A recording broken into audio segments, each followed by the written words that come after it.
You're about to watch another episode of The Dungeon Run, but did you know that you can actually be part of the adventure? When you tune in live on Wednesday nights at 6 p.m. Pacific time, you can make your voice heard and help determine the fate of our adventurers. We hope to see you there.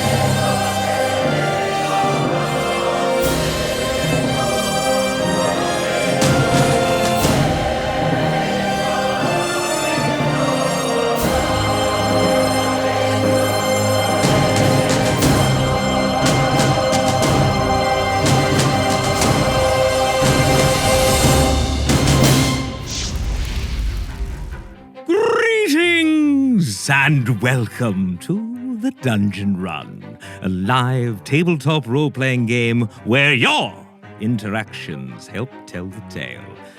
And a special hello to everyone watching live for the first time. We're so pleased you could join us.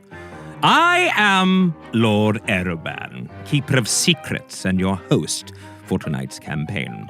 Together, we stand witness as our intrepid adventurers face terrible danger and most certain doom in their quest for glory, valor, and most importantly, treasure. Yes! Throughout our time together, you will be called upon to help guide decisions made within the game.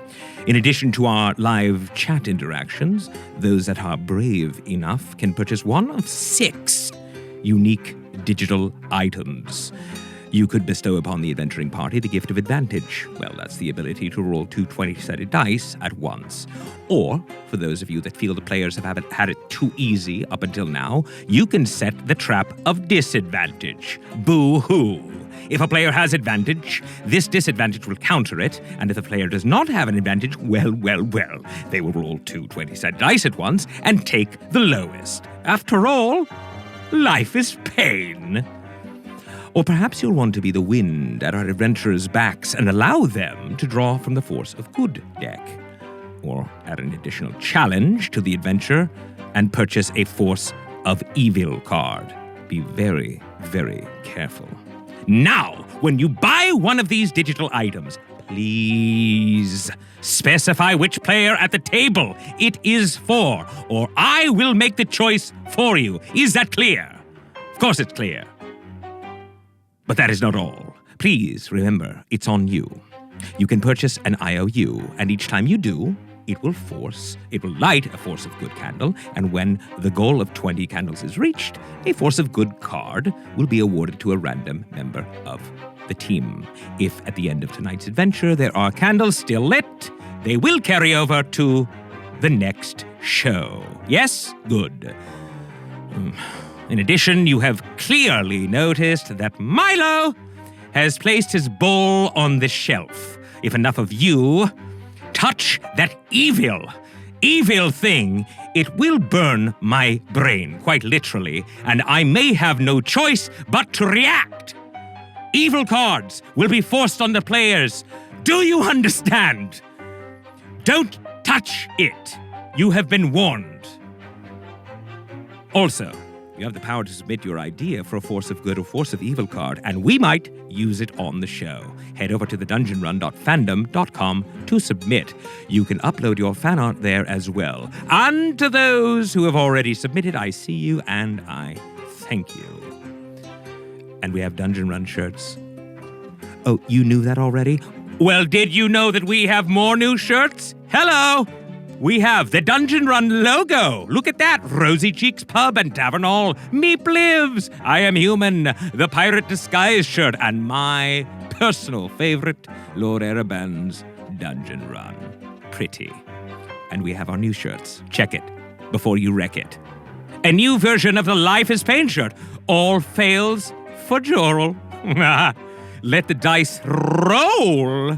Wonderful, the whole crew is here. And respect to the candles and the Candle Queen. Beautiful.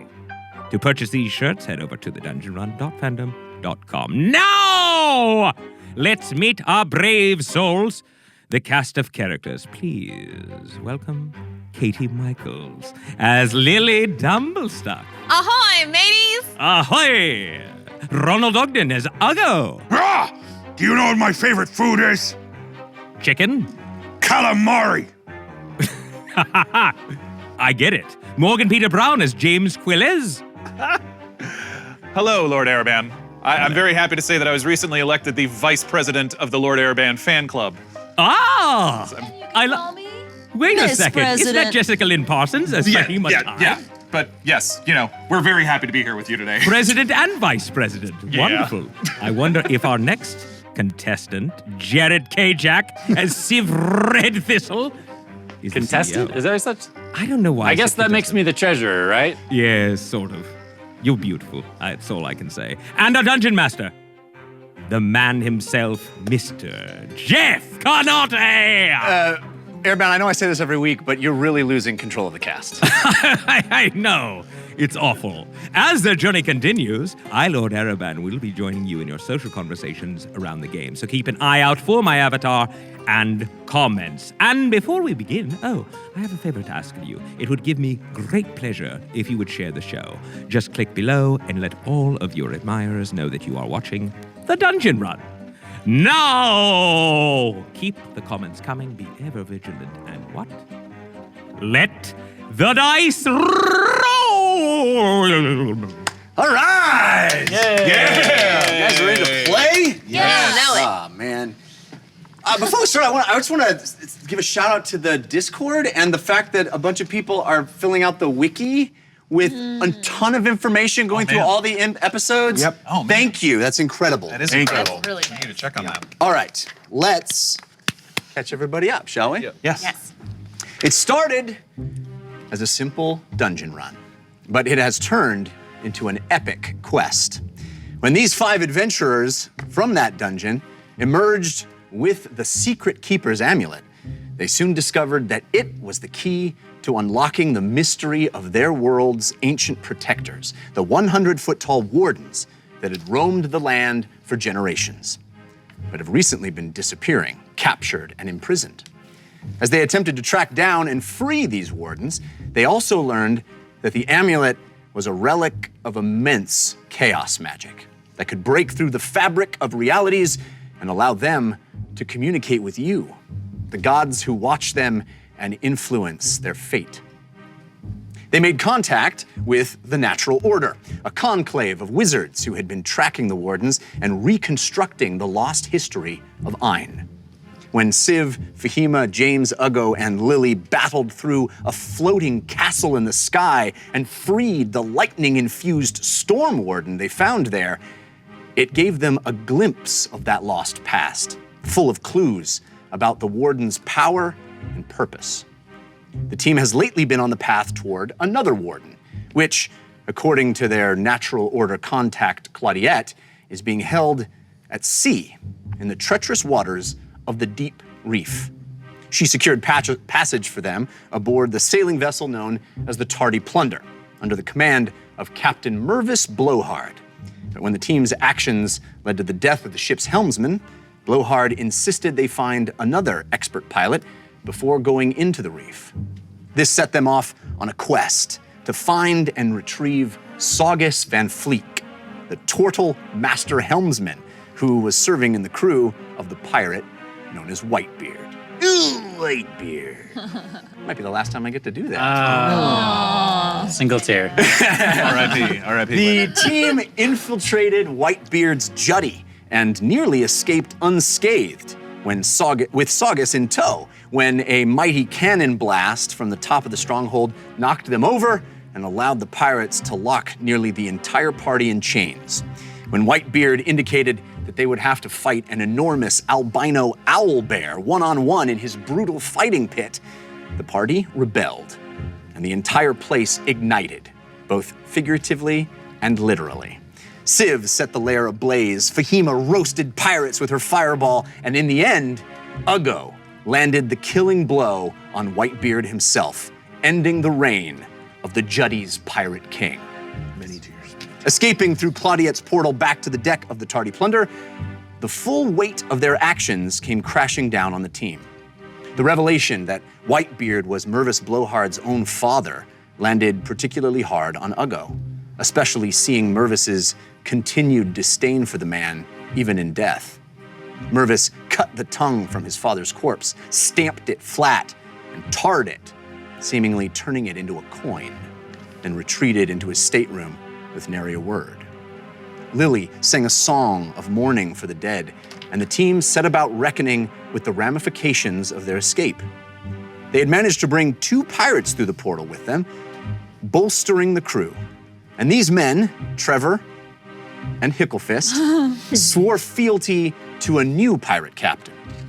They also saved a giant centipede, one of the creatures Whitebeard had been keeping for blood sport, and put it in the brig. James named it Gerald. And so, the Tardy Plunder set sail once again, beginning its 2-day journey to the edge of Deep Reef. And the team regrouped at Claudiette's request inside her chambers in the forecastle. It was there that she revealed a shocking new bit of information. The Warden was not just in the Deep Reef, but at the bottom of it, all the way down on the ocean floor. Not only would they have to navigate the reef's dangers getting to it, but would have to figure out a way to reach the bottom of the sea, past the numerous large and hungry creatures that make their homes in those waters. Claudiette's suggestion? Sink the ship. So that's where we ended last week. That was a night that set on the ship as it set sail once again on a long 2-day journey. The team made their way back down to steerage, where they have slept a few nights now. And Uggo stayed up top, as he is more comfortable, inside the rowboat that he has become very familiar with, rowing it multiple times at this point. Named it Sky Thighs. Sea thighs, maybe. Sea thighs. Yeah. Not very smart. And we are beginning with, as we sometimes do, some business. There are cards, so let's deal with that, and we'll pick up our story. First, we have a Force of Good for Civ from TK421. Nice. A Force of Good for Fahima. 421, right? Yeah. 421 Star. Is it 421 like Star Wars? The Stormtrooper, Okay. yes. Yeah. A Force of Good for Fahima from Mickey Wolf 19. Thank you, Mickey Wolf. Force of Good for James from Pytyrus Stormblade. I'm gonna say. That's a great name. Treacherous Stormblade. Is that 2 Forces of Good for Uggo. One from Jabber WV and one from the Wookiee King.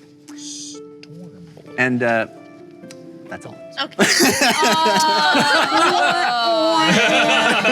0 for Kate. No, it's Katie. It's not. It's not my character. yeah. Sorry. Katie All right, let's has go around on Take this as a judgment on All me right. personally. Mr. Whisper's Escape Pod. Come on, you get tons of cards. This is perfect for you. Yeah, it is. A small card-sized object with a tiny mouse door appears.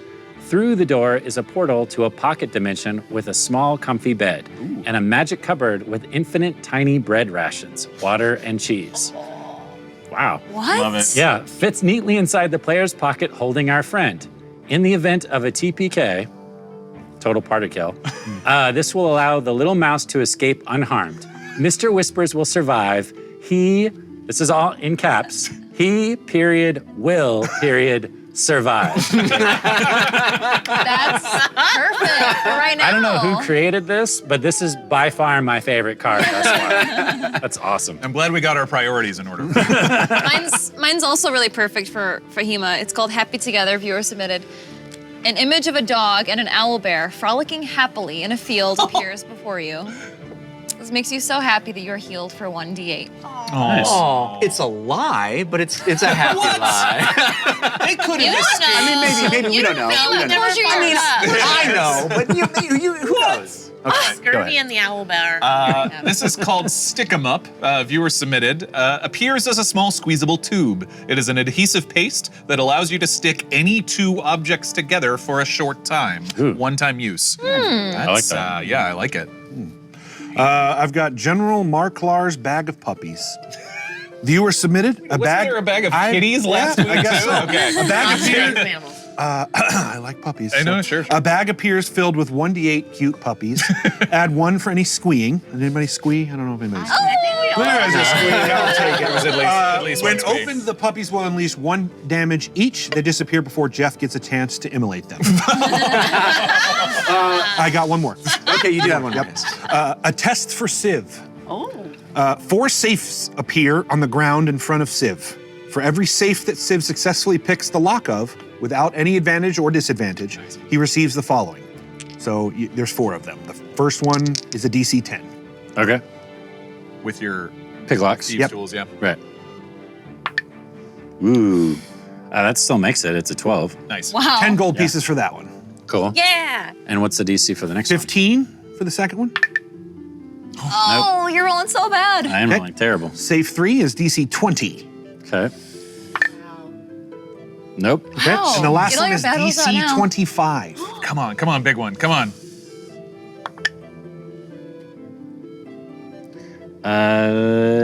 That would be a 24. 25 would have been 100 gold and a health potion. Only Good job, though. Yeah, 10 gold. Nice, we'll take it. I'll take it. Katie, your puppy eyes worked. 3 forces of good. Wow. Yeah. So that's all we have. I guess. I don't like to beg, but Mickey Wolf 19, Lily Dumblestuck fan, and Fall Star. All Thank you, everyone. Okay. Oh my gosh. Hickle Fists, look.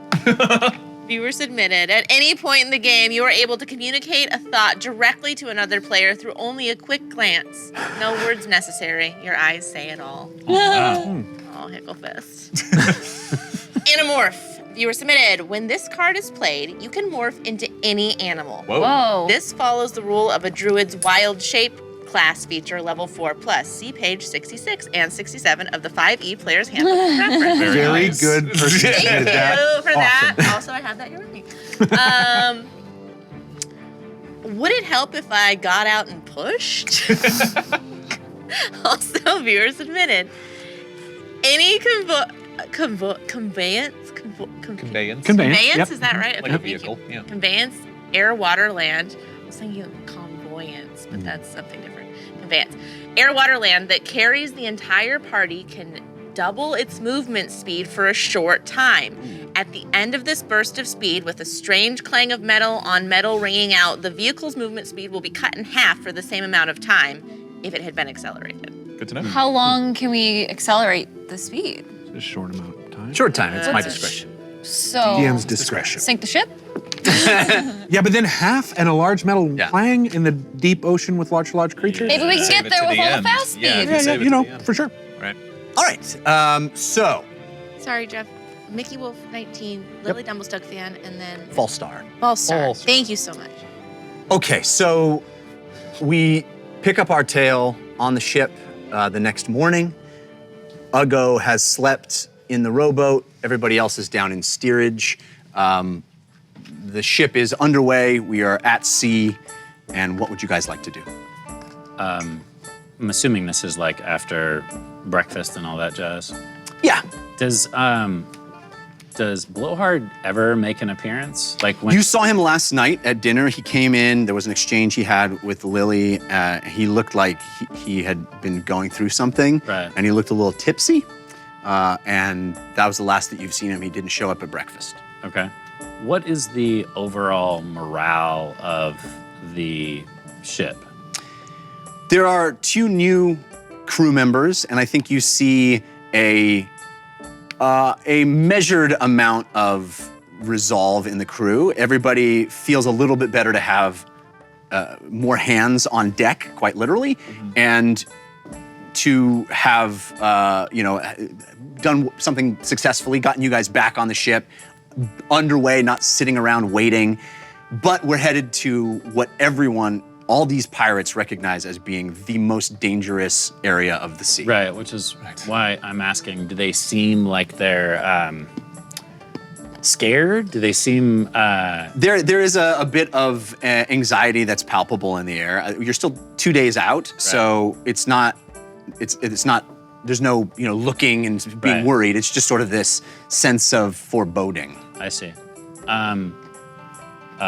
Where are we? Are we still down in steerage? Yeah.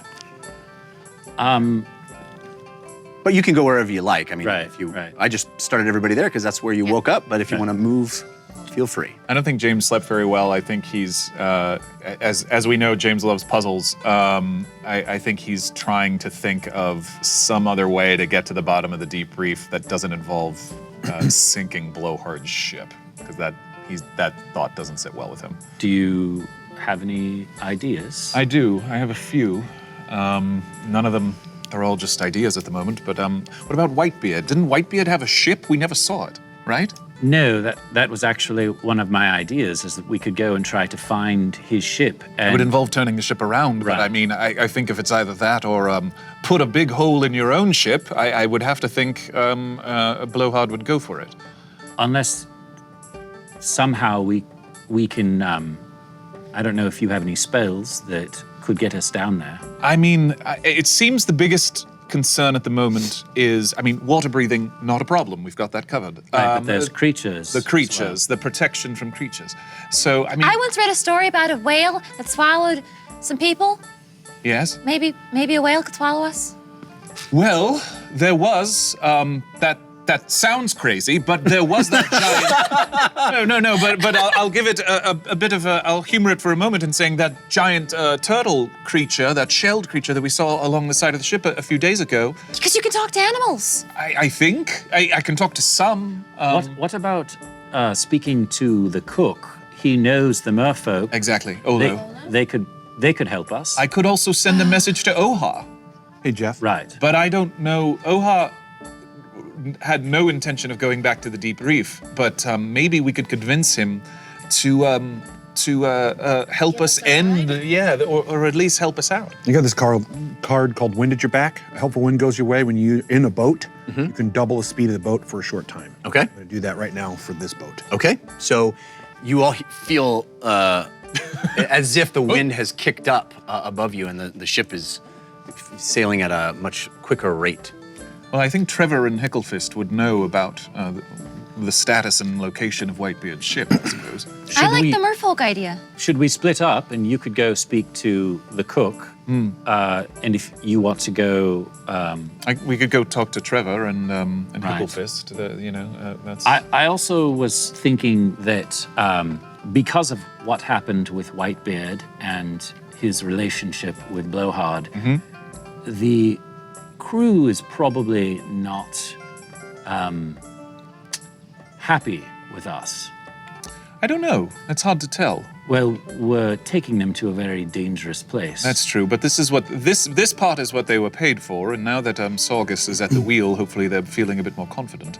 But Maybe we should just ask. I honestly think you have a point there, Lily. I think transparency is not a bad idea, except for the whole part where we sink the ship. I don't want to do that. But maybe we see how they're feeling before we decide if we want to do that. We'll get to how I feel about Claudiette just simply suggesting she sink the ship with all hands aboard. I thought that was quite odd. And very cold. Especially because she said she was peaceful. Sinking the ship would involve putting everyone on the ship in harm's way. To say the least. Must have had some sort of plan to keep it intact or to... I don't know. Make it so that it's yes, but we would probably have to, at the very least, take over the ship. We would have to take Blowhard out of the equation. And my water breathing is only good for 10 people, I believe. Maybe we did bring more people back that she maybe hadn't accounted for. I guess. Maybe we should have asked for more detail on how she was going to keep the ship intact. Right.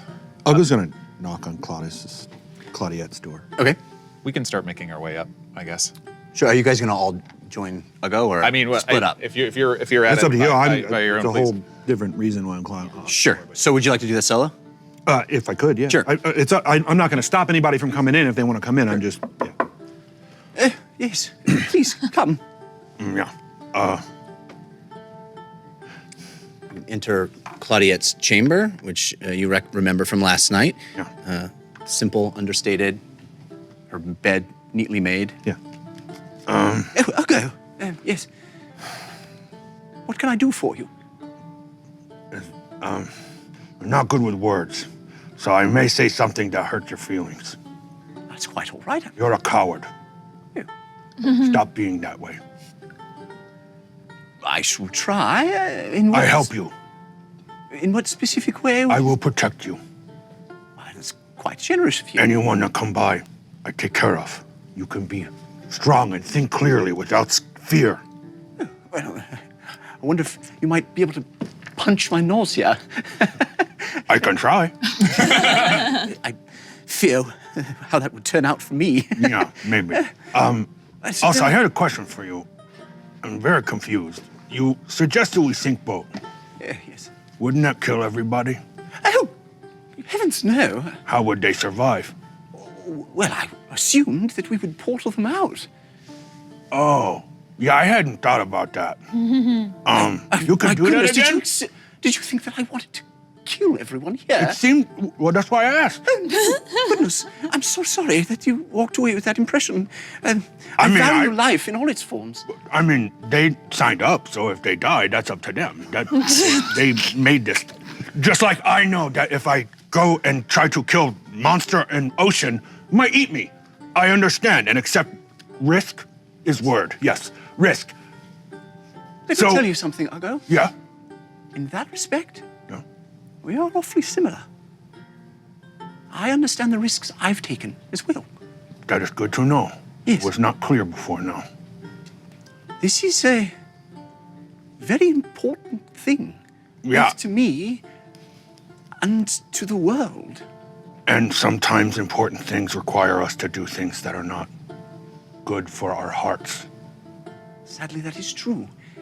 And I'm trying to find out where that line is. as are we all. Yeah?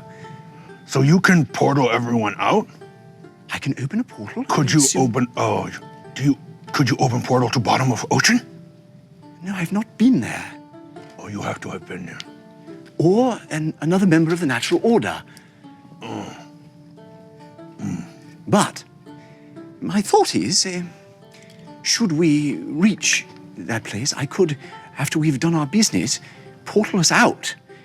Unfortunately, that seems to me like a situation where we'd need some sort of pocket of air. Or else I expect the portal would just portal water. You see the predicament? Yeah.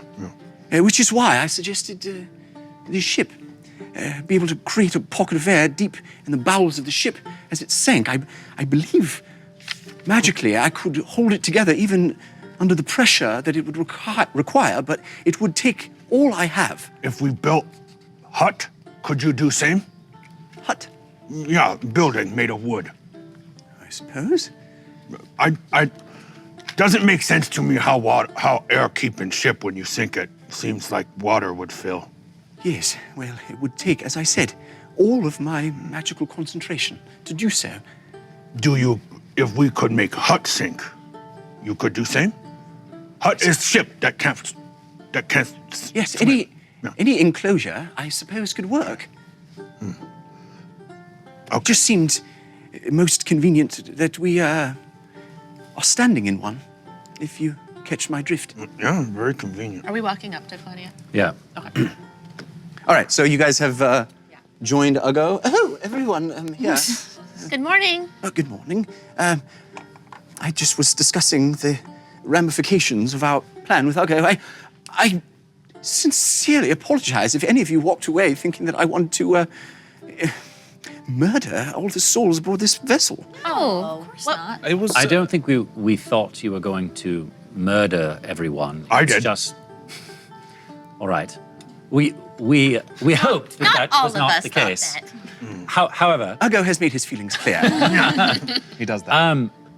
something that I don't know if you took into account is the attachment that the pirates are going to have to this ship. Agreed. Without another ship to take over, why would they willingly let us sink it? We would I have an idea. to.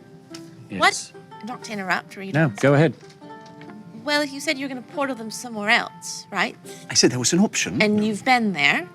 Yes. Perhaps you could portal them to Whitebeard's lair. That was what I was gonna say. And then get the ship and they could come pick us up, or you can portal us back there. I think that's a splendid idea, but wasn't it on fire? Yes. Yes, but it's an island of waterfalls. I can't imagine the whole thing burnt down. Fahima, why That's you set it true. on fire?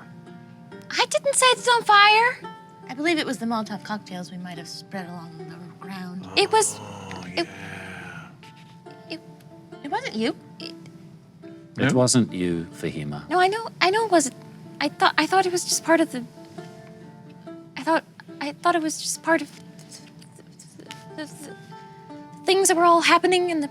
It was, Oh, okay. wasn't it? I mean, The rocks kind of came down and There's a fireball and people died, and I Siv, just thought what it were was you. Siv?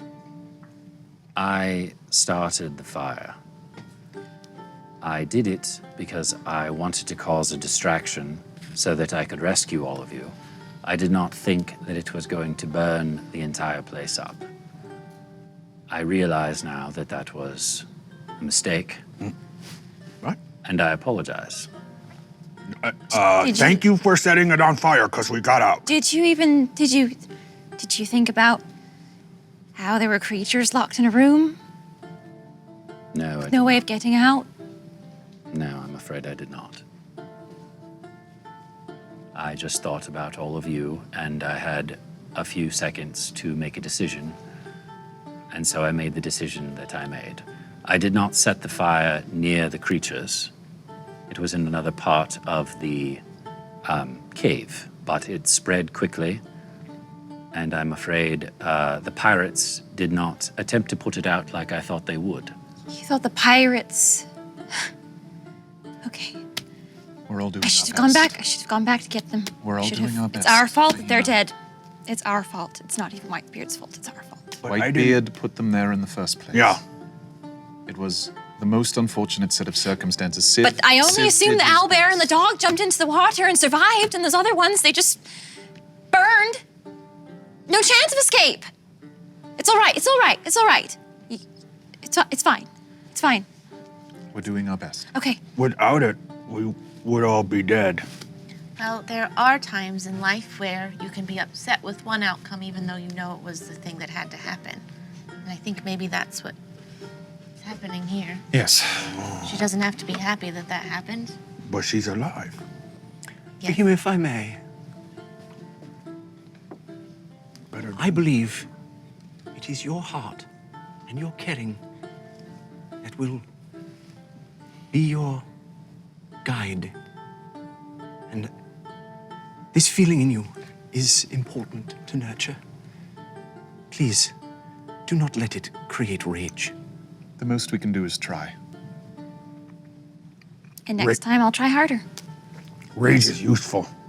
Perhaps It is, I know. we must make sure the rage does not overtake us. Pointed in right direction. Yes. Then, Siv, I must calmly ask you, next time you do something like that, could you please consider that if there are innocent creatures that might be affected? But I can see myself easily have done it, I could have done the same. So I can't be mad. Trust me when I say that I am not particularly proud in the outcome of Whitebeard's Jutty. No, I think none of us are. Agreed. If there is a time in my life in which I wish I could go back and make different decisions, that is certainly in the top 5. And on that note, Top 5's pretty high up there. I think we absolutely need to Considering how many mistakes I've made in my life. Oh, I didn't mean yes. it like that. I'm just saying that's pretty high. Yes. on that note, given the problem in front of us, I think we need to find the best solution. I Don't want to hide anything from Blowhard. I think we should find a way to get to the bottom, leaving all parties as satisfied as they can. Well, the candles are lit, and all of you have forces of good. So let's start with those. Icon Z1 gave one to Civ. 2 from Icon Z1 actually for Fahima.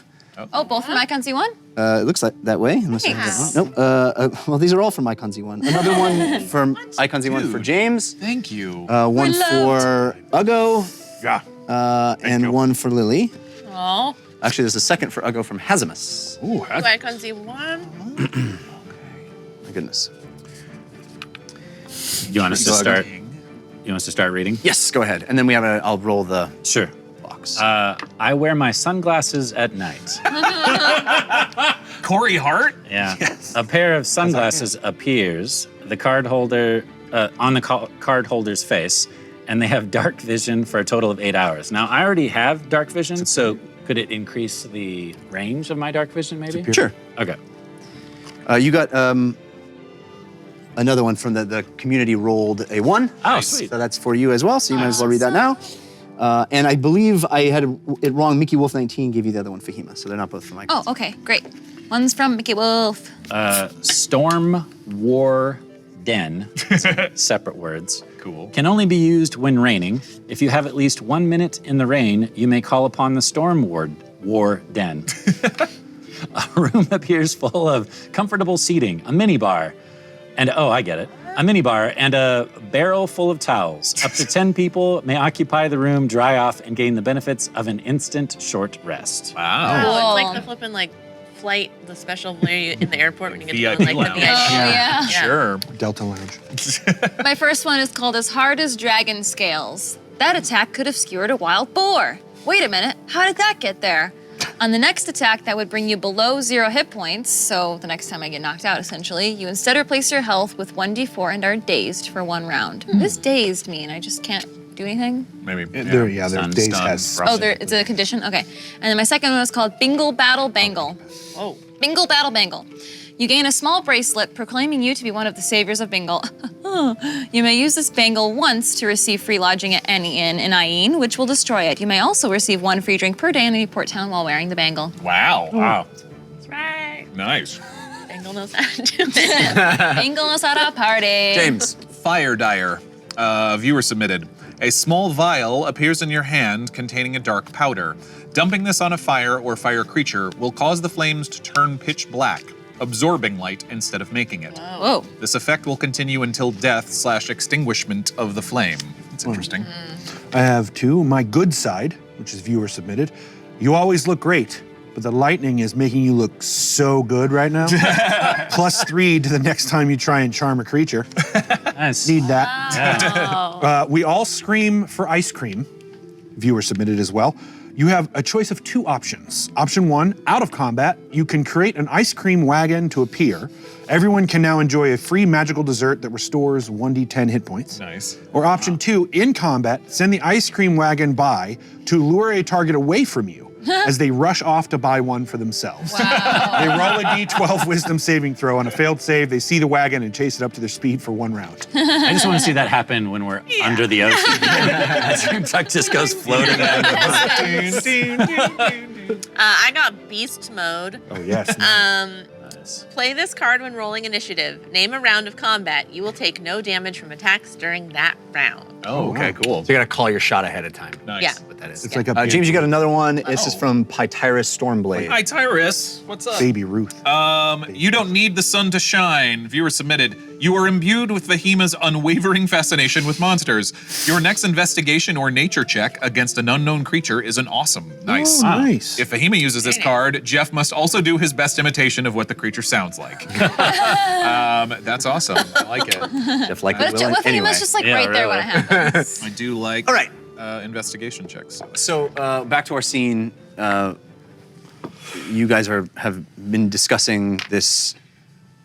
Yes. Claudiette, Plan. there's one, there's several options, but there is one other option where the cook is actually friends with some merfolk. romantically involved. As Right. So Yes. we could try speaking with him, and if he can get in contact with the merfolk, they might be able to help us either get down there or. Find a whale to swallow us, something like that. Right. What? A whale to swallow us? That does not sound pleasant. No. I've heard it's fine.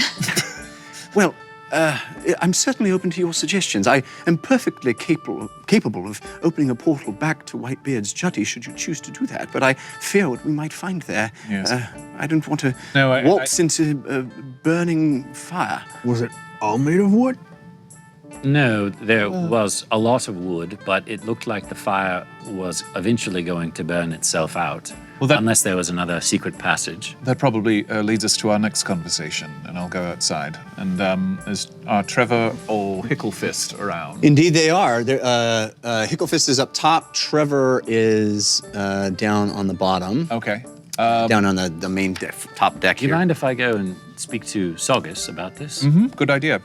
Yes, if anyone would know, talk he to would. Olo? Yes. Okay. Oh, Trevor, good. Let's all split up. Great ideas, Your everybody. favorite. The ladies are going to talk to Olo. Is that Yeah. correct? All right. I Trevor. thought you wanted to go talk to the pirates in love. Oh, well, he's talking to them. Jeff, I mean, I'm eventually. going Give to him go their to the space. captains. I'm always looking at them. Yeah. Let's give So Jeff many different multiple personalities. and we're going to do all the conversations At the once. same time. Everybody, go!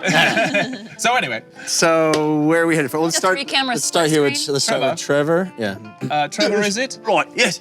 Yes. Hello. James, I'm not sure we officially met. Thank you for bringing me back here. Yes, I'm happy we were able to do it. By the way, we have a question. Whitebeard's ship, we didn't see it while we were there. Is it tucked away on another part of the Jutty, or where was it? Right, yes. It was in the back. Okay. Do you think? Obviously, there was quite a fire going before Right. we left. Is there sort of? Do you think that fire could have reached the ship? I'm not an expert on fire. Okay. Right. Let me ask you this. One more question then. Is it a big ship? Is it comparable in size to the Tardy Plunder? Let's just say I would be embarrassed to be on this if, you didn't save my life. No, I don't take that personally. Right, that's good to know. That's could be helpful. It's been What's the name of that ship, by the way? Whitebeard's Pride. Huh. Yes. Huh. Yikes. Okay. Is big pride or little pride? Think pride. What? Oh, big. I said big or little. You said big. I thought you said bride. I was like, what? Oh, okay. No, Gonna be pride. One pride. of those episodes. Totally unintentional. All right, thank you. You've been very helpful. Thank you. It's been a real life change coming here. Oh, good. Good. I hope for the better. Very much so. Great. Trevor and I are. We decided since we're the only two who've had our personal experience over there that we would just bunk together. That sounds great. No, I'm certain that circumstances such as these could bring you closer together. Yeah, it's great. He's, staying up late, telling each other our secrets. Everybody's got secrets. I suppose they do. But yes, well, best of luck. All right, thank you. James is like, I don't want to know anymore. Good for you. Good for you. Next conversation is where? Now the ladies and Olo. Welcome. Good morning. How was Olo. breakfast? Did you enjoy it? Oh, it's really good. It's really good. Gerald really is enjoying the scraps as well. Oh, that's the giant centipede. That's right. That's right. Well, I'm sure he makes a great addition to the ambiance. Yeah. Hey, look, we just wanted to ask you. I know we asked about your wife earlier. Yeah. We were wondering, is it possible at all for us to meet her? Meet her. Yeah. Well, the thing is, we have to get to the bottom of the ocean, and I mean, The bottom of the ocean. yeah. Oh, It's a bit complicated. We have a person or A being? friend? Friend. Yes. Who we have yet to meet. Anyway, long story. Like a friend we've never met before. But they're great. No. Really in shape. Anyway, I think what we're trying to say is Maybe your wife would kind of know the land? Oh, yes. At the bottom of the ocean. You mean, Could warn us about potential dangers, maybe show us the path, the easiest way to get down. Yeah. where, Guidance? what part of the ocean? Deep Reef? You want to get to the bottom of the Deep Reef? That's where our friend Yeah, is. yeah. Cat's out of the bag. Or at least is living right now. Do you have any idea how dangerous it is, the Deep Reef? If you could enlighten us. It sounds like you could just talk to each other. Real danger. When I say we know, I mean everyone's just said it's really dangerous. So I've assumed a lot of things, but I don't have any facts. Right. Yeah. Just really good guesses. I got some stories. That's our adventuring group in a nutshell. Pretty much, yeah. We know it's bad, but That's about that's about it. about the extent of it. It's the most dangerous waters that any of us has ever been to. I've never been. I don't know if my wife would even want to venture in there. I can ask. You certainly have done me a solid. Is there a I was way- willing to maybe give you my ring if you wanted to borrow it, but I don't know if you'd come back. I mean, no offense, but Oh, because it's it's dangerous? pretty. Yeah, there are all manner of things. I mean, do you have any way of communicating with your wife? I know you said we can't pronounce her name. But I don't know. I'll just call her your wife. Any way of calling to her? Maybe your ring Well, no. glows or something? I could use this. He pulls out a large shell. Like a conch horn? Yeah, it's like a big conch. Awesome. There's a way that we have been able to talk to each other. You know, the merfolk hide messages in shells. You know that? I do now. You ever put a shell up to your ear? Yes. You hear the merfolk talking. Oh, Oh my gosh, you're like stealing people's mail when you do that? I guess it's one way to look at it. Yeah. No. could I listen? Well, sure. I don't know if you'll be able to. You hear the sound of the ocean. Yeah. No, you don't. Sounds good. Can't really do it like that. You gotta What do you hear? put it under the water to hear. Oh, If you put it under the water, I Wait, yeah. so you have to we have to go out into the sea to listen to it? it only works under the water. What about if you have, Merfolk talk to it. Why would they need to? Like, can we do it in the sink? like a bathroom Yeah, or that's something? it. I do the barrel. Oh. Would it be an imposition if we were to ask her to meet her? Oh, I can. I guess I can ask. Nothing hurting asking. Okay. Tell her He we walks said over hi. to a barrel and he sticks his head in it. And you see bubbles come up. Oh my gosh. She says it's real dangerous in the Deep Reef. That's what I said. So she's not gonna come up for a Well, chat or I tried to convince her that tea? you guys have done a real wonderful thing for me, and I hadn't talked to her in a long time. I mean, we talked after I got the ring back, but we haven't really caught up as much as I would like. So she wants to see me, and I know you guys have done a lot for me, but I want to have maybe one more request, if you might do. Yeah. If my wife comes and meets us in the Deep Reef, it's a very dangerous thing. But if she does that, could you maybe ask Mervis if I could just stay with her? Oh. Yeah. We would love nothing more than to see that happen. Not that we don't love your cooking. I know I've tried to add a little extra spices to You the. always do. It's delicious. That's the most romantic thing I've ever heard. Well, it's not going to be Mervis's favorite idea. I'll tell you. Maybe what would be a good idea is if we do that, we could propose a replacement for you. Oh, Not that anyone could ever fully replace do you cook? Yes, but I've got other responsibilities.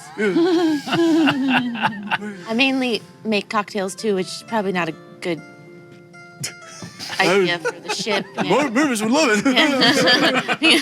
Mixologist. Yeah. So I had to deep fry stuff.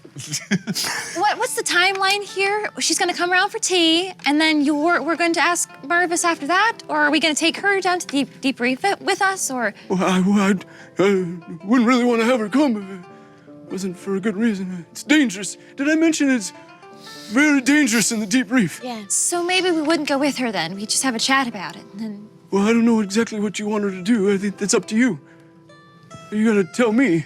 I just want to know what the best way, if there's any chance of getting out of the Deep Reef alive. Or if she has any friends that could guide us or something.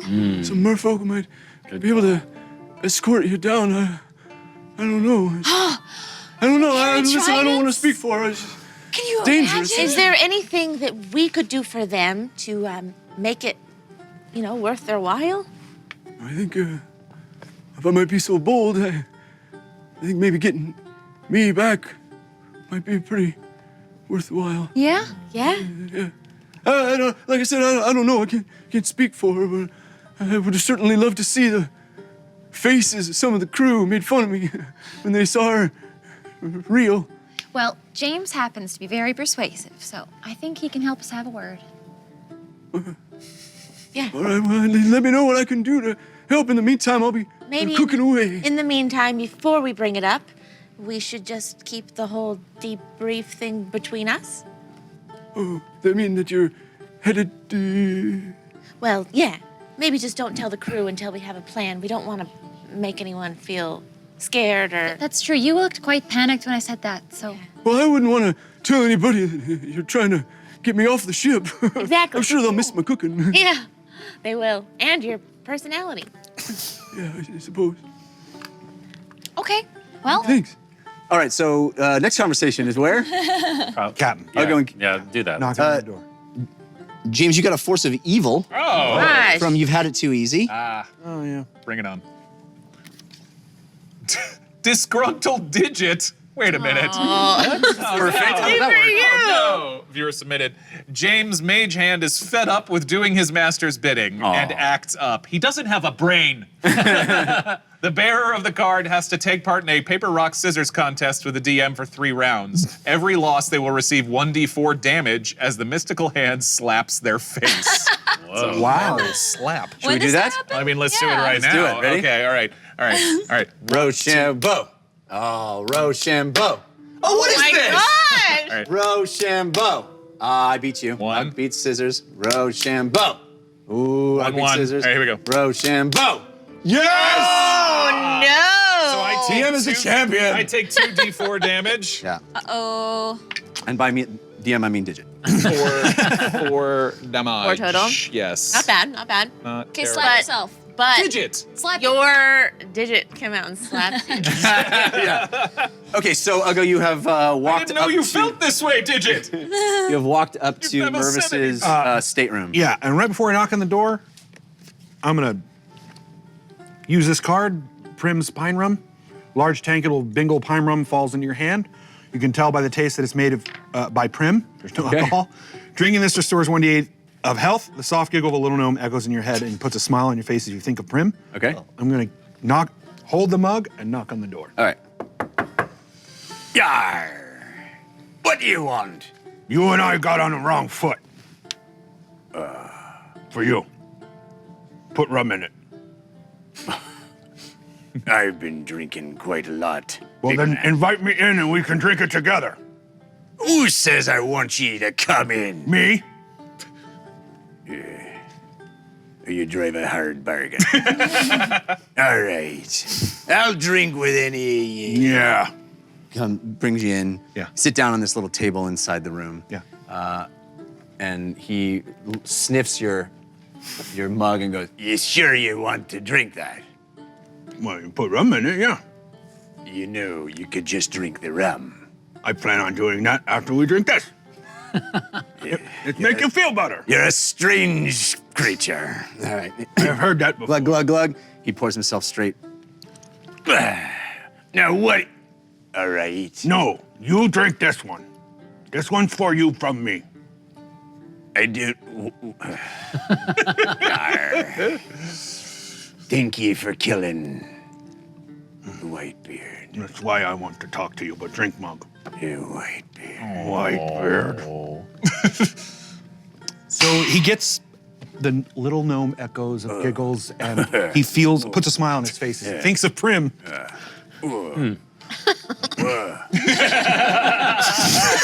Some strange, cute little gnome girl. I've had weird beverages before, but nothing quite like that. That's Prim. I met her on an island that you took me to, and I want to thank you for that. I got to meet Lily's family, and without you, I would not have been able to do that, despite my disagreements with how you present yourself. Yeah. Seems to me that we have a lot in common. I'm not very smart, but I understand people's feelings. And it was very hard on me when I killed my father. I am sure this is very hard on you. Hiding it inside will make you your father. You will become him. And I am sure if you are like me, that is the worst thing you could fear. I have an idea. Whitebeard is dead. I am sure that he had a ship. And I am sure that that ship needs a new captain. Yeah. If we could get you to that ship, would we be able to take this one?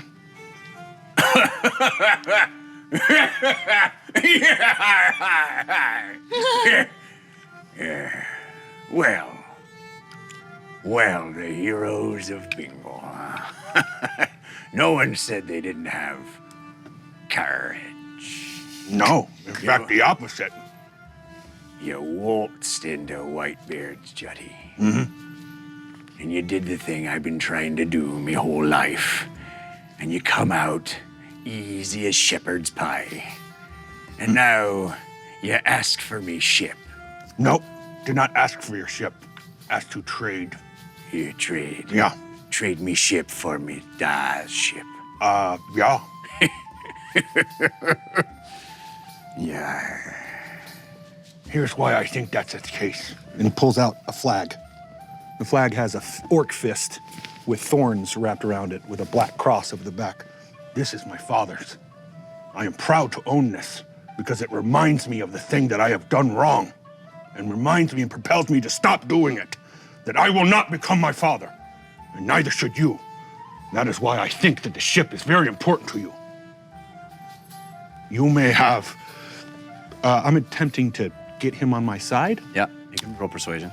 and I'm going to use my good side card. Okay. You always look great, but the lighting is making you look so good right now. +3 next time you try and charm a creature. All right, so you do have advantage from Falstar, but it was blocked, countered by Busy Dad. Oh, busy dad. Yep. Persuasion. I think my He's I have a little block bit of this. charisma. Let me check. Jumps in for 3 seconds. Yeah. Block it. Really busy dad. Block Yeah. it. Okay. Okay, gotta go back to being dad. Yeah. I don't know how. You and me both, pal. Persuasion. Persuasion. It Yeah, so just- it's +4. Okay. Ooh, 23. Nice.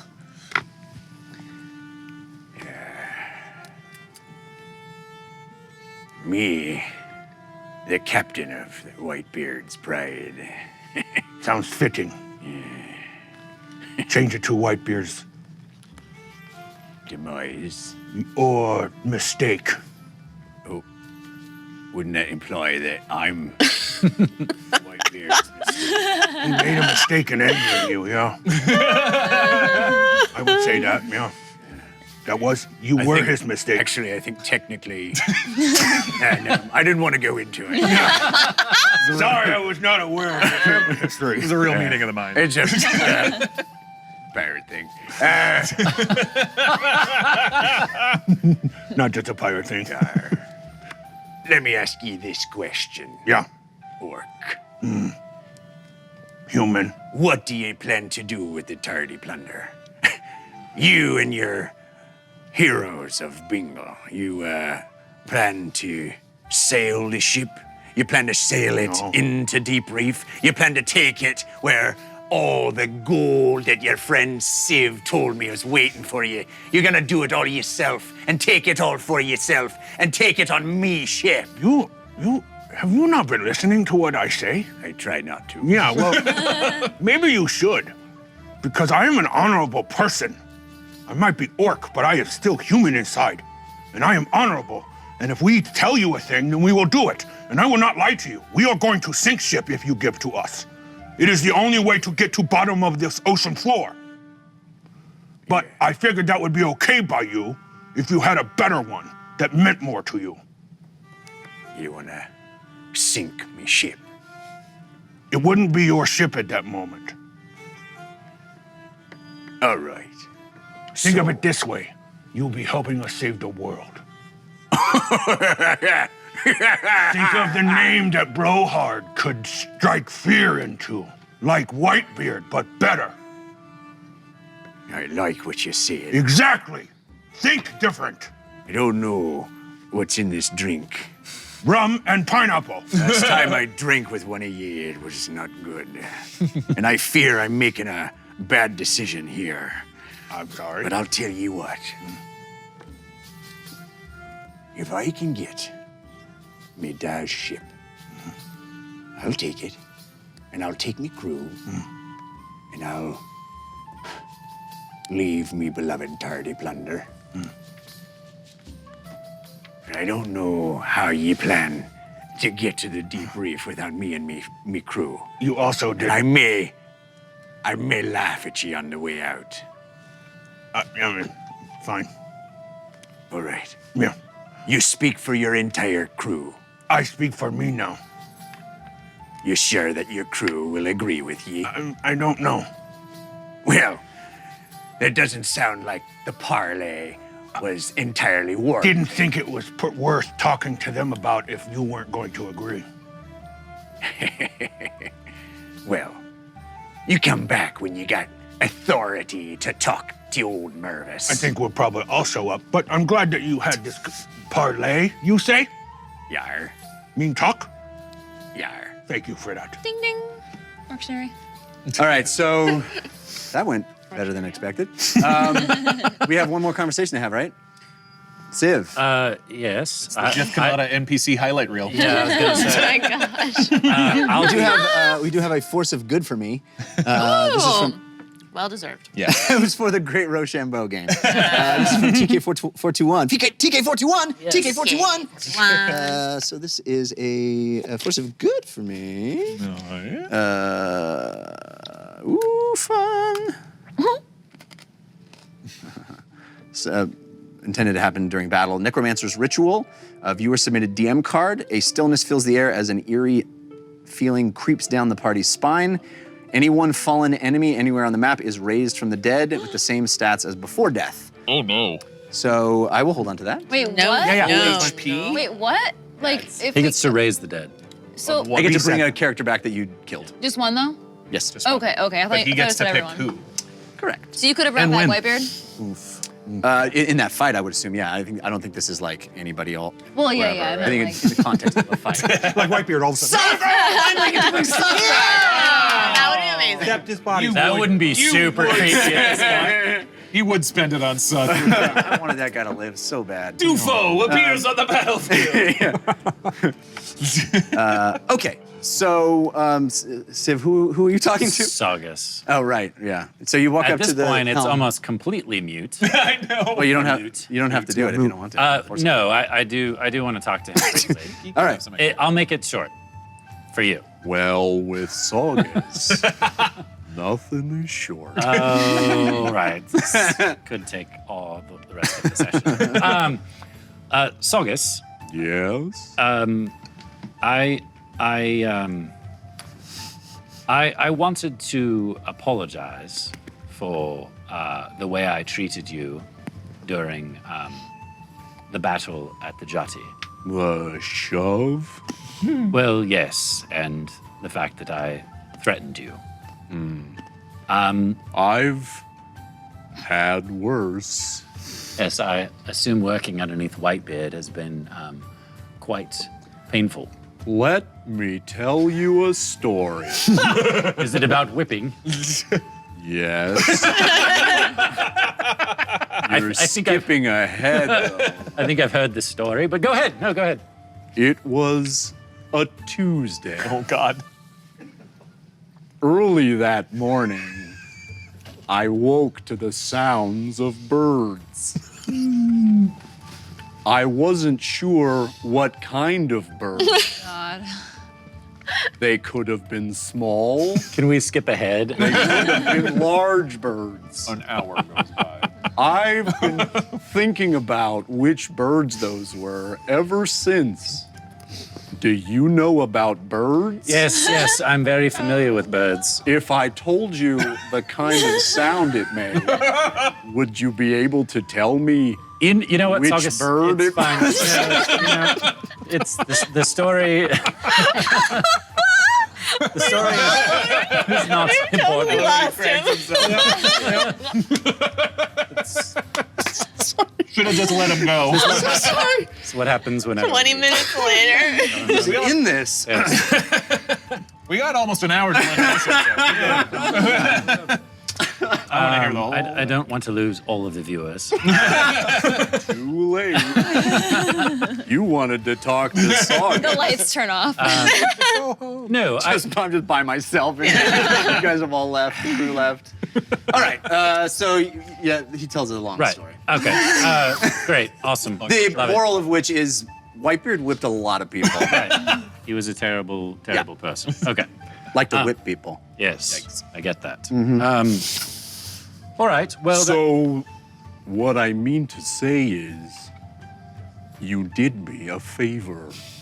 oh, well, I'm glad to hear that something positive came out of all of that. You carnage. mean about the birds? Yeah. Yes and no. Oh, Right.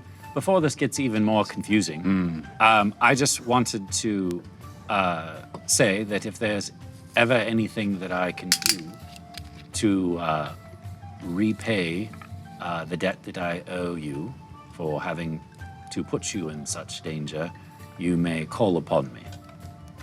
that's very considerate of you. I'm trying to make amends for some of the mistakes that I've made. Me too. There is one thing you can tell me. What is that? Loudmouth. What happened to him? I'm afraid we were caught in a very terrible storm, and harpies attacked the ship, and their siren's call affected all of us. He wasn't strapped in? No, I don't think he was. He was on the helm that day. He may have been strapped in and released himself. When you're affected by the harpy's song, you lose track of everything in the world, and the only thing that you find important is getting closer to that creature. Oh, It's quite I know. powerful. It's a sad thing.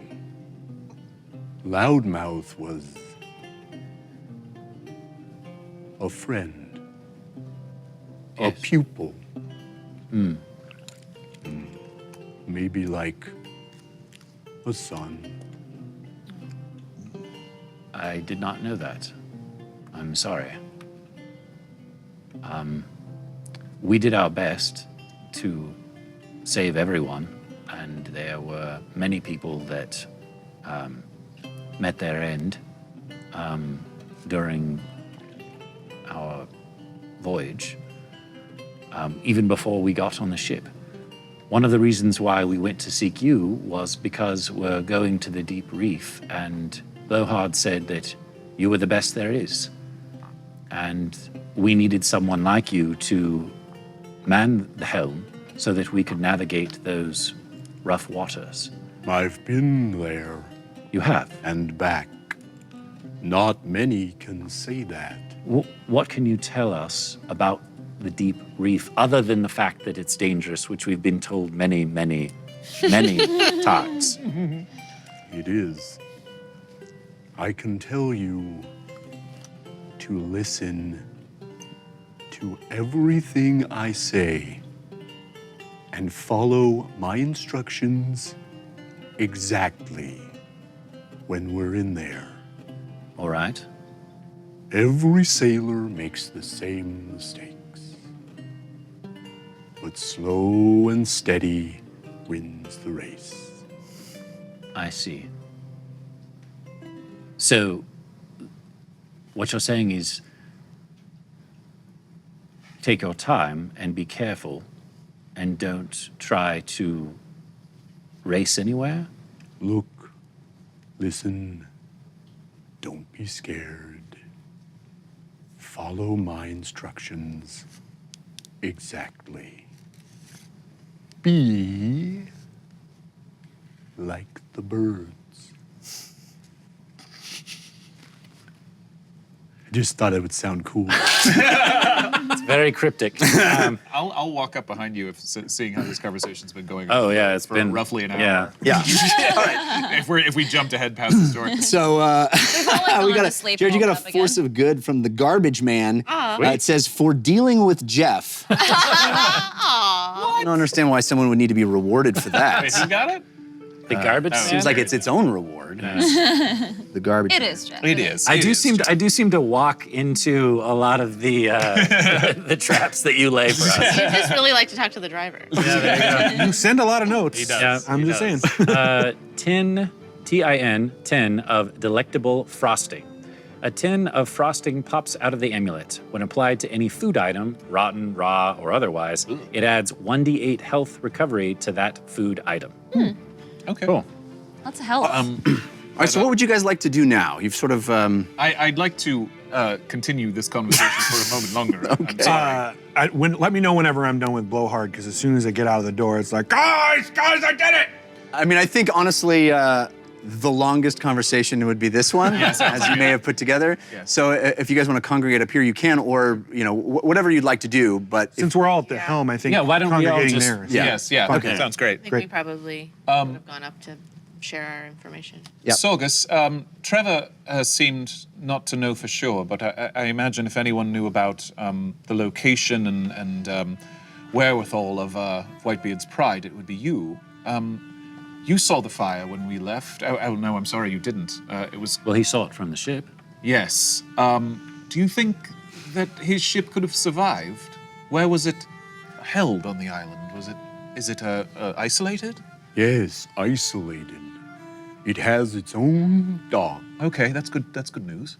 through a separate waterfall, Okay. but it was accessible through the Jutty. So I don't know. If we could transport you quickly, magically, back to, I guess maybe the part of that wasn't burning. Could be an owl there right now. The shore would probably suffice because they know the island. It wasn't much of a shore, but yes, somewhere right near there. Maybe Claudiette could create a portal. We could put everyone in the dinghy, and then the dinghy could go through the portal. I don't know, but so James, I You don't could get to get say to this much. what? You're very smart. And I'm glad that you are here. Thank you, Ugo. You're welcome. You're very That was it. perceptive. No, I didn't. Thank you. Thank you. You're wonderful. Thank you. Thank you. Yep. But yes, if we were to transport you back to the island, you think you could access it from the outside, you personally? Access the ship Correct. from the outside? Yes, maybe from the other side of the waterfall that you're referring to? Would you be able to get back to the ship so that you and Blowhard's crew could man it? I've never tried to get in on a dinghy. Certainly from the inside we could. Well, I mean, we could go to the front part, right, James, where, We could do a test also. Just put out fires. We could Well, the try fire one would of have us, two of Probably us. burnt out by now. yeah. A couple of us, Claudiette could open one and we could try. I mean, we've got 2 more days I mean, anyway. right where meat flew in, right there, would be That's- safe. The opening, yes. Well, if we get that part is ship, probably on fire. Though, if we or, I get mean, that ship, the burnt. captain has already agreed that he will take it and we can sink this one. Really? That's excellent. Yeah, I had a drink with him. Well done. Wow, I'll Must go. have been quite a He drink. agreed to that? Yep. Well, I don't know how. Apparently, it's a much bigger ship. Prim. I gave him pineapple to make. Oh, you got him drunk? No. He wasn't drunk. No, he was very clearly headed. Are you sure? It doesn't take much. Well, the ship is I don't rather think so. appropriately called Whitebeard's Pride. I think it should be called Whitebeard's Mistake. I see. He can call it whatever he wants. Maybe we can have a naming contest. Yeah. He doesn't think we can do it, which I think is funny because we can. Bodie McBoatface. Now. Well, so let me get this straight. The idea is that we're going to take this ship, sail it into Deep Reef. Yep. She's going to open a portal, send them Get all out the crew. right, Yes. send them all back to Whitebeard's Jutty. We in sink the theory. ship. I cast We water sink the breathing ship on with us. her, and we go under. Correct. With possibly the help of Merfolk? Yes, I think we should. Wait, what? Yeah. Lily and I talked to Olo, and he has this shell where he can talk to his wife, and she might be able to help us. Maybe, Right? I think her insight into the situation would be valuable no matter what. Right? Ulu? Is it like merfolk like Ulu? Oha. I don't know his name. Oha. He wasn't quite merfolk. He was full fish. Yes, I don't know the difference. I think they were different creatures. Different species. Yes. Are they? Merfolk have, they're like a mermaid. They have a fish lower half, and Oa had Full human legs. I think Oh, Ron knows that. Yeah, Ron knows what merfolk I wanted the listeners to be clear. It's a movie called Splash from like 1982. It's really great. You should watch it. Anyway. Splash. So do merfolk Great movie. It is a great movie. It's just an old movie. They legit look like mermaids in D&D? They legit do. And merman. And mermen. Yeah. They Do they both genders. hurt people? The merfolk. I don't know, but if the cook is getting or is married to one, I don't see why they would be hostile to us. Yeah, I think it would be a favor to us, Oh. but we would have to do a favor for them. The merfolk. The Yes. cook who's married to. Yes. Oh, okay. Now I understand. Yes, whose ring we found. Gotcha. A favor, you say? Well, he said that perhaps they would be more willing to do this if. Wait, shh. Make sure no one's looking. Make sure no one's getting Well, us. Saugus is right here. Thanks, August. I'm here. Um, You're talking at my station. How much of that did you hear? All of it. Okay. we need to continue this conversation somewhere else. Fine. All right, you guys are somewhere else. You can continue the conversation. As you were saying. Oh, so Ola would love to go live with his wife, Okay. but that requires him not working on the ship anymore. Right. So we just have to do him a favor and convince Mervis that He can take a leave forever. Okay. I'm not a smart person, but You keep saying that. Stop putting yourself down. I'm just. Hey, be I'll nicer go. to my friend Uggo, why don't you? So sorry. This is turning into a weird Just stuff. being honest. That was so horrible. I think it's going to be hard to convince him to let a crew member leave when he's already short Well, than it is to get him an upgrade to a ship. The only way I could see him doing it is if someone else were to Right. agree to be the cook. What about Trevor? But that's still down one more member of the crew, and he's already still Right. lost. But he lost, or he gained 2. I'm just trying to put myself in Blowhard's shoes. Right. And when I look at the options, upgrade a ship or lose a friend, Well, we It could could- also bribe him. It could be a money problem, yes. I don't know that he trusts you so much about the bribing. Because he Well, it was a doesn't little have to come upset about no treasure. Maybe, It doesn't have to come from me. I'm just saying. What, Lily? maybe he'll want the fluffy bank. So we I would mean, give he him had a picture of right. We my could, yes. drinking companion. Oh, he has a collection. That's I an think he would excellent idea. absolutely love that. So perhaps that's something we could offer up. Do I have anything else? In addition, Perhaps maybe I Trevor mean- or Hicklefish would be able to cook. Maybe there's some unknown cooking talent somewhere in the crew. I don't know. Maybe we can do another contest. Yeah, I the cooking contest. still think that the ship's gonna be the thing that he wants. I'm just gonna be honest. Great I pirate think bake we're off. gonna do both, though, Uggo. Oh! Yeah. Didn't think of that. That's a great idea. There is the potential to suggest to him that he let Olo go, but I don't want to do that if we don't have to. I feel like first we try natural I agree. remedies. I agree. I don't want to press that issue more than we already have. Oh, but I want Olo to be able to go down and live with his wife. He will, forever. one day. That's what I'm saying. We'll try. Yeah, we'll that's what- try to do that. Okay. Without using magic.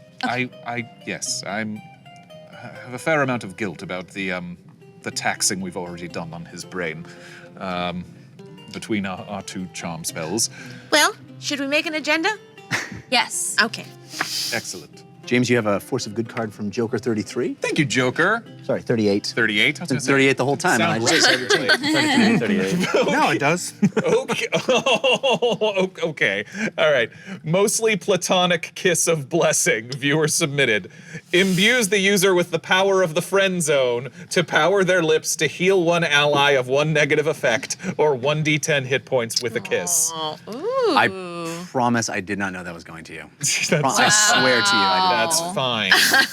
I wish we knew which viewers. So now you're going to submitted target these. one of us with a negative status effect. Just so we can, like, who does Jeff want to or ship one- James with? Or 1d10 hit points. All right, where are you guys headed? What is, All what's, right. what's happening? You're making an agenda. Yeah, making a Sea-genda. Excellent. All right. What's up first? Ship. Well, we have to get there. We have to find out whether we have to be certain that yes, well, okay, what's first? First and foremost, during all of this, we want to follow Sargus's orders. Correct? That's what he Yes. said? Yes. Very clearly. Yes.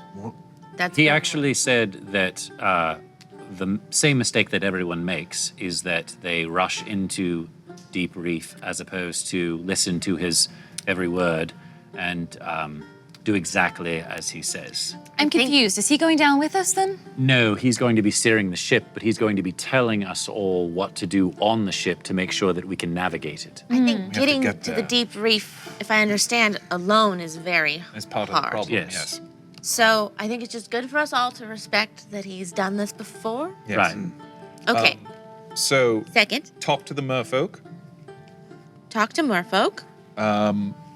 And enlist their help, hopefully using the negotiation of giving the cook to them out. Yes, So yes. perhaps So convince before that is Saugus. convince. Right. Yes, convince Saugus to release Olo. You mean Convince Blowhard. Mervis. Blowhard, yes, thank you. Then we make sure that the Whitebeard's pride is intact. that we should probably do today because it's First. going to take Claudiette quite some time to recover. If Claudiette can do the portal once a day, or twice a day maybe, there and back. She said she needed to rest, right? Yes. So she does it. Well, that was yesterday. Right. been I'm important, saying yes. if she does it Right. today and then Right. And then, yes. What's left? So a test run to the island. To the ship. She didn't portal us there. We took the boat. Yeah. hopefully she can just leave it open. We can pop in, take a look around, and then pop Make back sure out. it's all right, not infested with owl bears or dogs. Did Saugus say how far we are from the Deep Reef? Another day and a half. Oh, yeah. In speed moding. Oh, yeah. Because of Uggo's card. So it's you've gotten much farther, much faster than you would have otherwise. You've been doubling the speed, so you might get there in one day. Great. I'll go talk to Claudiette real quick to see how fast she can recover. Sure. So perhaps we should do that. Make sure that works. Reconvene. We should talk to Blowhard together Talk to Blowhard together. as a group. It might be easier to talk to him after we have secured ship. Right. Yes, let's be certain Yeah. that that's an option. That way you don't have to charm him. Yes. And then I think it would be nice of us, if we're gonna do that, before we go to bed tonight, to have a little, chat with the whole crew. so we are communicating with them too, so people don't feel like they're just being transferred from ship to ship. No one's telling them anything, you know. Well, isn't that Blowhard's call? Yes, but I'm just saying they're gonna know we had something to do with it. I think Right. we could help be clear once we've convinced him. Sure. I would just let him say it first. Yes. Okay. Well, and Trevor seemed very upbeat about the how big and how grand the Whitebeard's pride is. So I mean, maybe there's a way that to convince everyone it's like, hey, this is going to be great, assuming it works. Right. Okay. All right, so you go to Claudiette, and she Right. makes it clear to you that she needs a long rest between casts, but she can hold it open should you want to go Just investigate. pop in Yeah, and she look can around. maintain Right. concentration. And on she it. can open it pretty much anywhere inside that she saw and it went to. Yeah. Okay. So any of the areas that you guys. So I would think So- that the safest place would be the opening where the water and the shore is, right? Yeah. Oh, Well, you're Where talking. the dock dinghy was. no. I'm thinking, oh, okay, but that won't tell us. Saugus, while you're doing this, I'm just going to go talk to Saugus. Would you be able to draw a map of where the ship is located and how we would get there if we were to come in the front entrance where we were? I'm a pirate. Maps are sort of my thing. Amazing. What's the fastest way? Might be the fastest way to the Well, should we just isolated take Hicklefist or Trevor with us? Maybe that's not a bad idea. Would they know? Yes, Okay. we were. I would still all- love to see your map someday. Oh, no map then? It might not hurt in case something happens It'll to... just take me a little while to write one up. Do you Yes. have a parchment 4 days. or a feather Here you go. from a bird? You don't have any of those? You seem like I quite an wish I did. So are But the time I saw a bird, I wasn't sure whether it was I'm gonna a pull- bird. Okay, wait. All right, so he draws you a map. You guys, we're doing this today. We're jumping. Do through? the test run. Yeah. Right. Okay. What, I'm sorry, I'm lost. We're going. Pop back to Whitebeard's Jutty, make sure the ship is there and intact, and then And then we'll talk to Mervis to make the deal. We're going to check out the ship. maybe not all of us. I'll go. I'll go with you. Fine. The two fastest. Yeah, you might not want to go there and see dead bodies. Hicklefist Yeah. or Trevor should probably come along. Do you want me one to of the bring other. some back Sure. if I can? To study? You don't have a lot of time. Okay. She'll be holding the portal open, waiting for you. Oh, yeah, okay, yeah. I'm sorry. Yeah, I mean, if definitely. it's possible. No, it's totally fine. It's totally fine. Okay, if it's possible. I don't know if you want to do it in plain sight where anybody can see, just in case. That's a good idea. Just go to Claudiette. I am glad you've been listening this whole time, Saugus. Just trying to help. You guys were very- so nice listening to my story about the birds. what Which story was reminds that? me I of don't think I another was here for story that one. about the birds. All right, so you go to Claudiette's Yes. room and Right. and you yank Trevor or Hicklefist. Which one? Hicklefist is up here on the crow's nest. Trevor. Trevor's down here. Could we speak to you for a moment? Yep. Well, right, going back. We need someone that knows how to get there. You love that voice so much. Yes. You just didn't Hold say, on, secrets. you didn't say any words. You just said a bunch of stuff. Right. You know, it's a good way to keep a secret, not admitting you have secrets. Right. Yes. Well, just We all have. wear my heart on my sleeve. Now I can tell. Back, you say? Yes, we just need you to go with us, Ugo and I, so that we can go and make sure that the ship is still intact. It looked like it was quite on fire Right. when we left. We're going to have to go either around that or through it if it's burnt out. I vote around. Yes. Around. Can you know how to take us get around? Well, I don't know what's burning, do I? No, I mean, can you take us around, as in, if we're dropped off, can you take us around on the island to where the ship is at? Do you know how to get there without going through the passage? I think it would be easier just to go from the inside. Yeah. Oh, so there's more It's- than one way to get to the ship. Yes. Well, yeah, you can board it from the inside. You park the ship, and then you get out in the Jutty, and you have your day, and you get whipped, and then you get back on the ship. That's what you do. That's the worst agenda Right, I've ever heard. but when she Hence me being here, not there. when she opens the portal, it's going to be inside where we were. Right, We will have to travel through that right. to get to It's the the ship. back behind the. You remember where the big, scary albino owlbear was? Yes, I remember. It was Oh. behind that.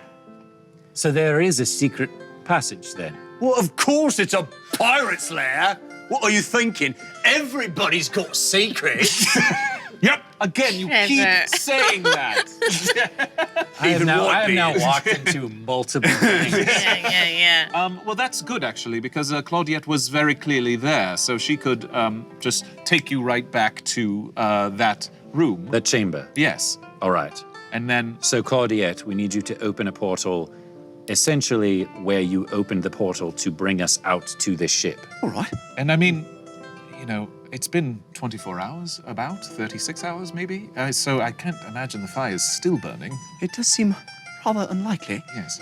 Well, But we'll check for heat, I suppose. Yes, I mean, if you open a portal and there's a raging inferno there, we close it and don't go in there. James, Good note. perhaps just to be safe, you should give them water breathing. Huh. that's true. Oh, in yeah. case, Just in in case. case they have to go around. Safety first, of course. You won't need it today, right? No, I won't. Actually, why don't you just come with us? So Because you have the scroll that you can write on to communicate with her, right? that is true. In case she has to close the portal for some reason. That is true. So who's all going then? Three of us. I guess, and Trevor. Yes? Girls you- versus boys. We can do the pirate bake-off while they're gone. God, yeah, we could do a pirate bake-off. You also could practice spells. Oh, I was hoping I could do that with James.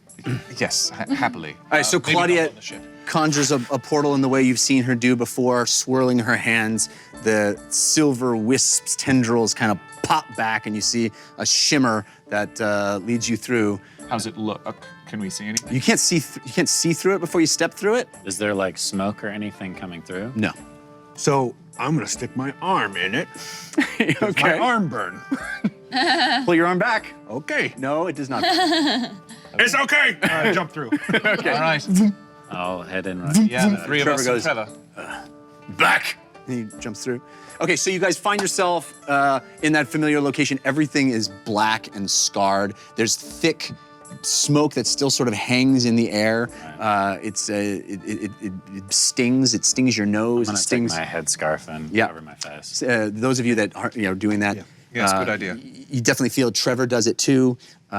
It looks it looks like a wasteland in here. It is scarred. There's burn marks. The back area there is a second level from where the fire was, so it And doesn't it's look sealed off too. Yeah, and it was sealed off, so it doesn't look like the fire actually reached this area, but it is. You see char from everywhere. You see where the fireball went off from Fahima. Any sign of owlbear? No, you're in the sealed chamber, and it had remained sealed. There's that Or hole dog. in that door, right? There's a hole in the door, correct? And Trevor kind of indicates, without even talking, he just got his hand over, he's pulling you guys, and there's a secret chamber behind the back wall of that where the throne was from, and so behind that it leads back up and around, and you walk through this kind of cave that has been carved out of solid rock. The torches are all out, it's dark, and you're walking and sort of feeling your way along the wall. Trevor leads you in front, and you come out and you open up into this magnificent cave opening.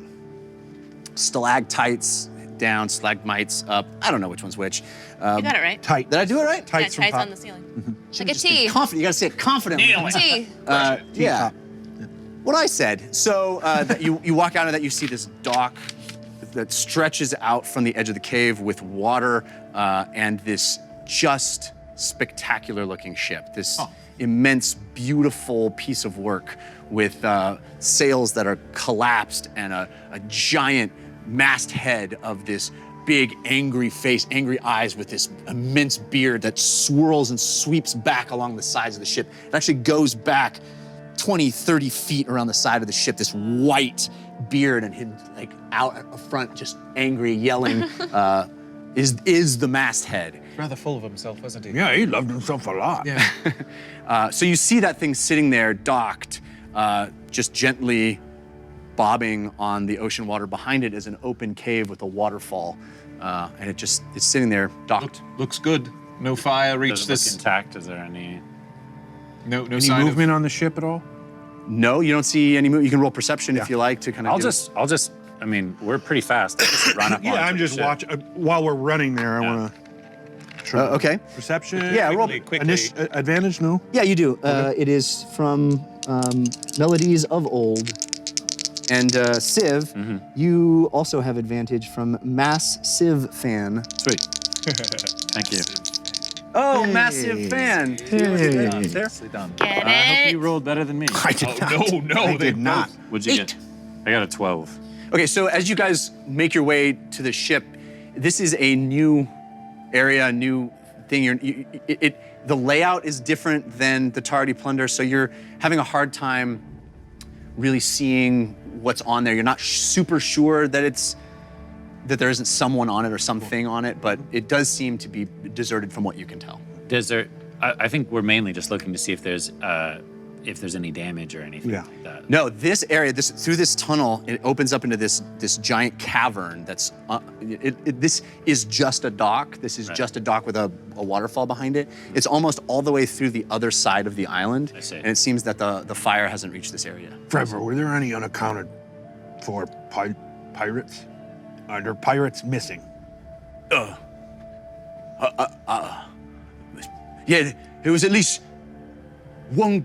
I think Bloody Tom didn't make it back. Maybe one or two more. I think I met Bloody Tom. He was the one holding Gerald on a stick. That's right. I think he skedaddled. Yes, there were others. Okay, well, we need to go. We need to go. Claudiette is waiting on us, so let's go. Yes? right. Anything else? Sure. All right. So you guys make your way back through the tunnel, leaving the ship behind, winding your way Did we go on the back. ship at all? Did we go on the ship at all? I would have. Yeah. Yeah. Okay, when you went onto the Yeah. ship, it was tied off. It seemed ready to go. You didn't hear any noises. You didn't investigate the ship, right? You didn't go down into it or... Just looking for signs to see if there's anybody that would have either gone onto the ship or done anything to the ship or sabotaged the ship or if the ship had been damaged. I mean, you can check for traps. That would take a long time. It's a very large ship. Anything that would be obvious. Yeah, you don't see anything obvious. It looks deserted. Civ, should we go to the captain's quarters? Why? Just to make sure? Yeah. All right. You don't think somebody's here? Sure, fine. So go to captain's quarters? Yeah. Okay. I assume it's I'm just kind of like, that looks like the captain's quarters. It's in the same general location. Okay, It's cool. just larger and more opulent than Mervis's was. As you open the door, you actually see... Actually, that's a good idea because if they would have ransacked it, they would have gone to the captain's quarters. Yeah, good You point. actually see jewels and gold chains kind of lining the thing. This is a man who lived like the godfather of a gang. You know, he lived in opulence. There was a big throne in there. There's pelts. That's the thing that you notice actually most is pelts, but not of creatures that you would recognize, not of bears or tigers. These are pelts of bizarre creatures, strange things. grabbing 4 or 5 of them that I can carry in my hands. Okay, there's also a book that you see on his desk. I'll grab that too. Okay, it is this. Oh, wow. Whoa. I can't read. I got it. Is this? What is it? It's a list? You see, Oh, it's a ledger. it is. Is that not supposed to be in there? Oh, sorry. That's Yeah. fine. I was like, that's in the back. It's, I imagine what we're looking at here is No, it is market prices for monsters. parts of monsters. And parts of monsters. Yeah, so I'm just grabbing 4 or 5 of them that I see of the pelts and Eye of basilisk, wings of bats. It's very grim. Wait, Fahima's ears are ringing. Is there any, Give that to Fahima. I don't is know there if she- anything I mean, I'll that share is it, but I don't know if like she'd like it. obviously of value sticking out? Oh, yes. Like what? Yes. Leave Like it. what? I mean, it's a gold throne. It's a desk with ornate pearls on the side. Anything that would be a dead giveaway that this is Whitebeard's. I mean, there are, Trinkets? yes. I mean, there are trophies and trinkets all around that seem very personal Just to him. grab something and we need to go. Right, something, okay. So I'll grab, There's a dagger that actually has an encrusted hilt that looks like his face with the white beard that perfect. cascades down. Perfect, Yeah. I'll grab that. It looks a Yeah. lot like the masthead. We'll hear no more complaints from him about including him on any gold or whatever. This in the 5,000 or something that I also Claudiette have a gave card that increases the gold. The next time I collect anything of value, it increases it by 50%. Okay. So It's a 50% larger dagger. It's a sword. It's a short sword. It's a short sword. It's in a little dagger that just keeps coming out. A dirk, perhaps. It's like it's the Mary Poppins bag. I'm also going to release Mr. Whisper and have him steal 1d10 gold coins and put it in my pocket. All right. Wow. I'll consider that a fee. Party banker. You got one more force of good, Civ. This comes from Mifarivia. Ooh, Thank you. Yeah. like that. Okay. Read it now. Yes. Ain's got talent, as in Ain, your The world. Ein, sorry, Ein. It's time for the dice to strut their stuff. Grab one die from each member of your party, but they must all be different. D20, D12, D10, etc. Each die is up for audition, and the one that lands the highest gets the golden buzzer and is the number used on your next throw.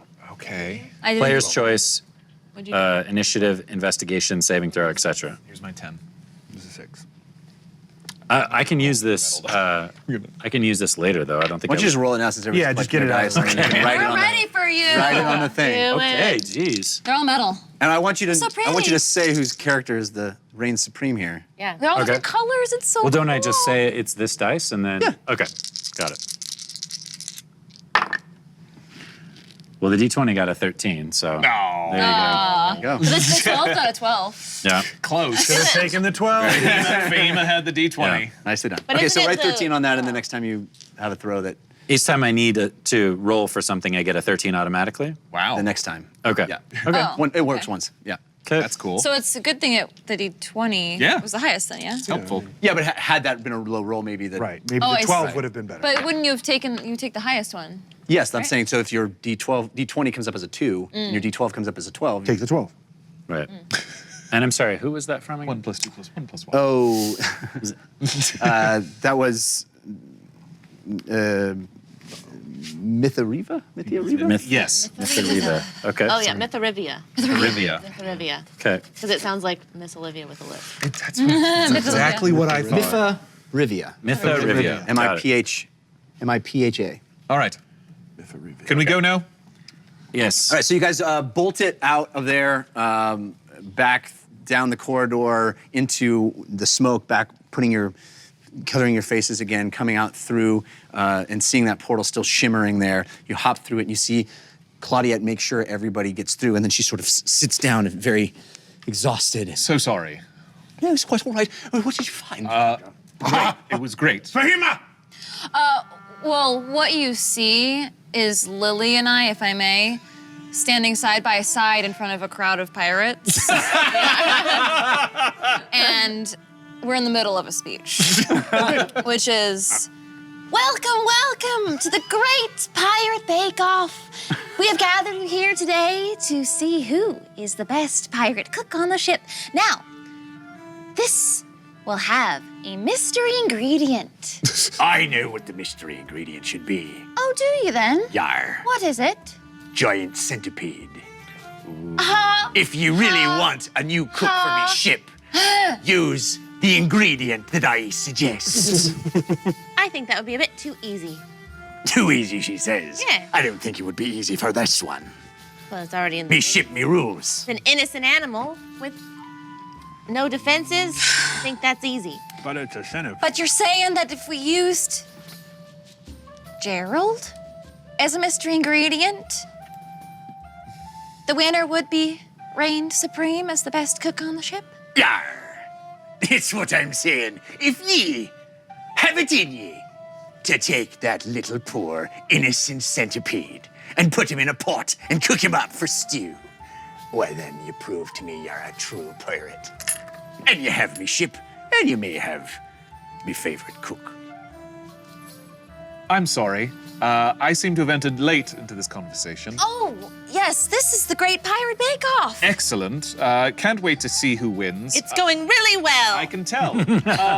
Hey, so your dad's ship is in great condition, and there is a ton of gold on it. So how about we stop this charade? What? It's not a charade. It's a legitimate contest. No, I'm sorry. We stop this, Very important contest? yes, but I will hear no more of cooking Gerald. Why, you think ye make the rules, do ye? On me ship. This has been the way it's been since ye got on here. And I don't quite like What it. are you trying to do? I've been very sir? amenable. No, you did no. kill me dad, as I Yes. asked. But you made a big stink. And now of it. you're And you trying- told me you wouldn't do it. And then you go and do it. So I'm very It confused. was an accident. Now you're trying to suggest. I didn't mean to kill him. All right, everybody. Well, that this changes things. is Now don't it? supposed to be a You didn't game. even do me a solid. This. Sure did. He's dead, isn't he? Well, Killed him. Boy accident, Yeah. he says. You killed one of the most fearsome pirates that ever walked the face of Iron, and you tell me it's an accident. Yeah. I think I understand your name now. What, Mervis? Yep. Yar. It's French, right? Fahima. Apologies. These are for you. You have to ask what they are. What is it? There are 4 or 5 pelts of random creatures. Oh. Oh my gosh. Wow. What are they from?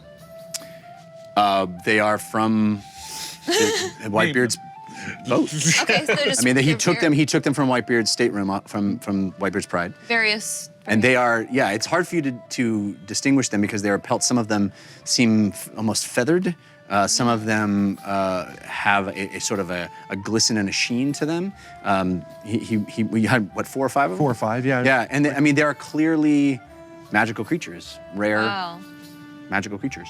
Is there a way that I could like study them to figure out what they are? Maybe Sure, I would just- right now seems like an odd time. Well, no, not right now. Okay, I'll stow them. I'll stow them. Yeah. We'll talk about this later. Captain Blowhard, listen.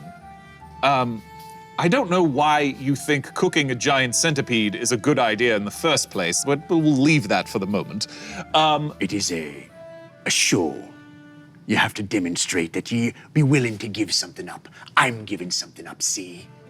And that's the pirate way. And you don't just waltz in here and take what you want and waltz out like you did with me dad. I don't know how you did it. I've been trained to do it my Sir, whole life. I'm so sorry. I'm trying to maintain a certain amount of decorum here. Correct me if I'm wrong. Claudiette has paid you 5,000 gold. We are getting you a larger ship, which currently, Trevor, how much gold did you see on that ship? A whole lot. Exactly. So, James. I'm just trying to understand what else you want. I want you to cook the centipede. He wants us to make a sacrifice to prove ourselves. It's We pretty- risked our life to get him the helmsman he wanted. It's pretty. It's classic, not about James. that, James. It's not the about- helmsman I wanted. You want to go into the most dangerous waters. I'm trying to save your life. You've been telling me the rules every time you got on here. You don't listen. You know that centipedes don't taste good, yeah? You eaten one, have you? Yeah, a couple. Well, To survive. Not giant ones. I've only had little ones. I'm just saying they don't taste very good. I'm very looking forward to being the judge of that myself. And we'll find out what happens after the break. Heck, Joe. All right, so we're gonna go to intermission, and we're gonna think of some recipes for giant centipede, perhaps. And Arrabann will take care of you. I'm pretty sure Arrabann's only concerned with the brain of the centipede, but you know, waste not, want not, I say. So we'll have a brief intermission, and we'll come back on the other side and find out where this goes. Stick with us. Thanks.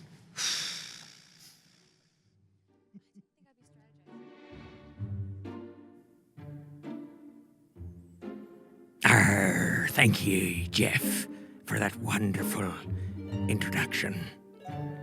I don't know what the hell I was doing right there. I was just trying to do what Jeff does with the voices and whatnot, because it seems everyone loves that, and all I have is my piddly sound. Anyways, fear not, adventurers. Our campaign will continue after this brief intermission. Right now, it's time for us to enjoy each other's company. First, I have something for you. Have you been... Oh, sorry. You have been asking for more info on the characters. And well, guess what? Guess. Actually guess. No, I need you to guess. Give an answer. Oh, no, you don't have anything. I'm giving you more info for the characters. Yes, that's right. Take a look at Civ's character card. You can find all of the players' character cards here at thedungeonrun.fandom.com. Isn't that sweet? I like it. Now I can keep up with what's going on with the show. Of course, my memory is fading me, since, of course, the mucus that I use to keep my brain nice and lubricated is missing. Milo, I told you over 30 minutes ago to find me my spritz, and guess what? I don't have right now. Guess. No. You are supposed to guess, Milo. Can you not speak? My goodness, I'm sorry. My spritz! Get it, please, now. Goodness gracious. All right. How is everyone this evening? Tell me your stories. Tell me your life's desires. Maybe we can make some of them come true, yes? How many people work in the props department, follower of Fahima? What do you mean props department? There's no props here. This is real dungeon stuff going on here. There's no props. This is real life. I'm just kidding. There's lots of people. I don't know. I'd have to speak with the people in charge. I never get out of this little area that I'm sitting in right now. I don't have much chance to interact. As a matter of fact, no one really likes me very much, I don't think. I think they're rather scared. Tell Greg he's a champ for giving birth to you? Well, I will. In fact, I'll do it right now. Hold on. Greg. Thank you for giving me life. You are the greatest creator of all time. Good. Did anyone hear that? Sometimes my psionics go into extraordinaries. This is getting awkward, isn't it, wizard? I know. That's what happens when you mess around with an illithid. All right. What is on the... Here we are. There we go. No, wait. Hold on. Wait. I had something just a moment ago. There we are. All right. Were you thinking about centipede brains? What do you mean, was I thinking about centipede brains? I've been thinking about centipede brains the entire time they've been having centipede brains involved in this story. I want to know what they taste like. And you know what I haven't had? Anyone give me the opportunity of having any. Thank you very much, Jeff. You said earlier that we would partake. I've yet to see any. Awkward Sheik will send me some centipedes. Well, please do. I would enjoy them very much. Are you on Tinder, Lord Arrabann? Of course I am. Why wouldn't I be? Everyone I know is, and it's the best way to hook up with potential brains, if you will. Have I ever swung a Arrabann hammer? Yes, Danners Bay. Of course I have. I swing it every evening. It's a workout. I vote they attack the captain. Al Soj. Okay. Good call. Let's do it. Attack the captain. What do you think will happen? They'll get in a fight with the captain. They'll kill the captain. Then what? No. Let's just move forward, please. Cook and eat blowhard. Blowhard, you mean? Why? Eat another man? Wrong. Bad idea. If you're gonna kill him, well, at least let me have his brain. Don't kill him. Let me just have it, please. What would you name your pirate ship? What would the name of your pirate ship be at Lord Arrabann? The Squid. Yes, the Squid. What, you don't like it? Well then, get out! I think it's quite good. What's the most delicious brain I've ever eaten? Well, my father's... yes, that's right, my father's. I ate my father's brain, and it was delightful. Now, most of the time, I will say, Illithid's brains are not tasty, but boy, oh boy, Daddy, were you delicious. No, Mother, no. Would never touch her. She was wonderful. Unfortunately, she has passed. She was 141, as a matter of fact. But Dad, yes, he had to go early. What's your deepest, darkest secret that's secretly not a secret, says Jägermeister 21. Well, if I told you, it wouldn't be a secret, but you're asking for something that isn't a secret, so I can answer it. Let me think it over.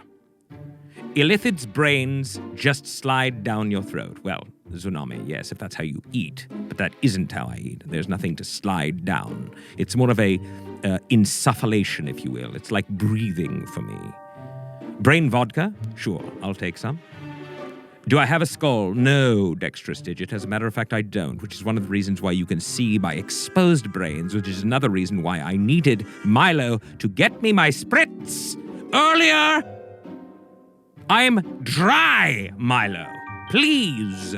Doesn't your butt get tired? Yes, Kinson, it certainly does. You'd be surprised. I have absolutely nothing but skin and a little bit of, it's like cartilage bone on my behind, and it is absolutely painful. I have sores. Could Claudiette use banishment on Mervis? Probably. Should she? Do it then. Tell Jeff. Don't tell me, tell Jeff. All right, tell me and I'll tell Jeff. We should put Milo's ball on Arrabann's head. Hey, Dreamblaze, how about you come down here and say that to my face? I dare you. Is Milo my favorite minion? Well, Kaito, he is my only minion at this point because every other minion has been, well, eaten. Brains consumed. LOL, wait, is that the whole show in Arrabann's mom? No, Brishnia, this is not my mother's basement. Are you kidding? Mom, I'm not really sure how anyone found out. But if I find out that you told anyone or spread on socials that this is your basement, I am going to be very upset and I will stop giving you half the proceeds. I'm back. When did I first start playing D&D? D&D, I've never played D&D. I don't play D&D. I live D&D my whole entire life. Dungeons and Dragons is what I am. Do I have a Twitter? Yes, I do, but I can't remember what it's called. I'll have to look it up. You started in the 1980s. Wonderful, that's great. What was your first character? You know you're a hoarder when you have that much gold but live in a basement. Shady Sheba, would you like to come down here as well and say that to my face? How about everyone that has something funny to say? Anyone that thinks they're a comedian, come right down here and say them those things, those little jokes, to my face and see how far you get. Goodness gracious. We're trying to have a pleasant conversation. Can you be nice, please? Wild Chaos, I cannot give you the address, unfortunately. That would be against the rules. But I will use my psionics to tell you via mind communication. Ready? 1111 Main Street. Main City. I can't remember what the state is. Or the country. This is terrible. Listen, I'm not going to give you the address. That's insanity. What, you're actually going to come down here? No. It's not California, Danners Bay. I mean, come on. We're going... Don't lie. It's on Martin Luther King Drive. No, it's not. Okay? It's not. Sounds like Lord Arrabann is scared. Lily, Dumblestuck fan, now I'm going to give you my address. Oh, I'll DM you my address. I want you to come down here, and I will certainly enjoy that interaction. Although, I do have to say we do agree on something. I am also a Lily Dumblestuck fan, so in a weird way, we might have something good to talk about. I don't know. Maybe we could just go out for a bite, or I'm not really sure. Let's have fun, yes? Come on, let's have a good time, everyone. I'm sick of being angry. I want to enjoy you, and I hope you can enjoy me. Ask me something fun, and please do not bring up Milo. I am not in... Rogden! Do not do hashtag calamari ever again. If I see it again, I'm turning this thing off. Do you understand? Captain Roderick Askew, thank you. I think you're also awesome. Shady Sheba, good lord. Stop it. How do I track the progress of Milo's... How do I track Milo's bull's progress? You want to know how I know? How I track it? When my brain feels like it's going to explode, I cannot hold back my evil. Listen, I have kept under deep parts of recesses of my mind the evil that I hold within me. Every time that good, gracious, damn bull glows, it burns my mind and it brings forth parts of that evil. And if you push me hard enough, I cannot help but bring evil to the surface. And believe you me, I do not like it. I don't want it. I have given up on my evil. Do you understand? Yes, I probably do need a hug. As a matter of fact, that would be nice. The only problem is I'm very brittle. My bones aren't really bony. They're more like cartilage. All right. You don't have any bone. I know, Pigstan. That's what I was trying to say. It's more like I have a cartilage. But they hurt. They can snap. It's happened before. In Dyson Capes, yes. I did not take my blood pressure medications, which is one of the reasons why I'm a little stressed. All right, let's go figure out this whole business here. What was this question here? Who says this? Have you ever applied chapstick before? If so, what was it like? Pheromones. What is chapstick? I'm quite intrigued. Can someone... Milo? Go grab me a chapstick. I don't know, like a local corner store or something. Just get it. All right, here we go. Listen, everyone, we need to discuss something which is very important that you need to know about. There are 6 unique digital items that can influence the game. Are we aware of this? Anyone? Is everyone aware? Yes? No? Maybe so? Fine. I'll explain it then, because it seems like you're not. You could grant the gift of advantage, the ability to roll 2 20-sided dice at once. If you would like to cause a disadvantage, if you would like to put a little difficulty in the game, please feel free to use the trap of disadvantage. If a player has advantage, this disadvantage will counter it. Ah, Shady Sheba, very well done. Perhaps you should do the intermission. Just let me do it, for crying out loud. Make me sick. Now, what is a disadvantage? You understand, I'm sure, because of course Shady Sheba has already told you. Now, you can also take pity on the adventuring party and have a player draw a Force of Good card, all right? Or to add an additional challenge to the adventure, draw a Force of Evil card.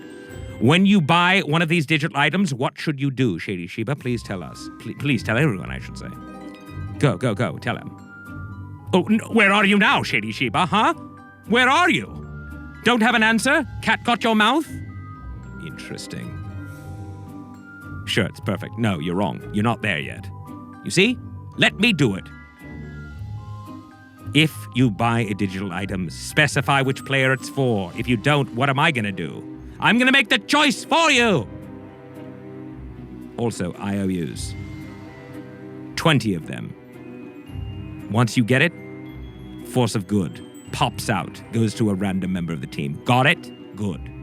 If there are any candles lit at the end of tonight's adventure, they will carry over to the next show.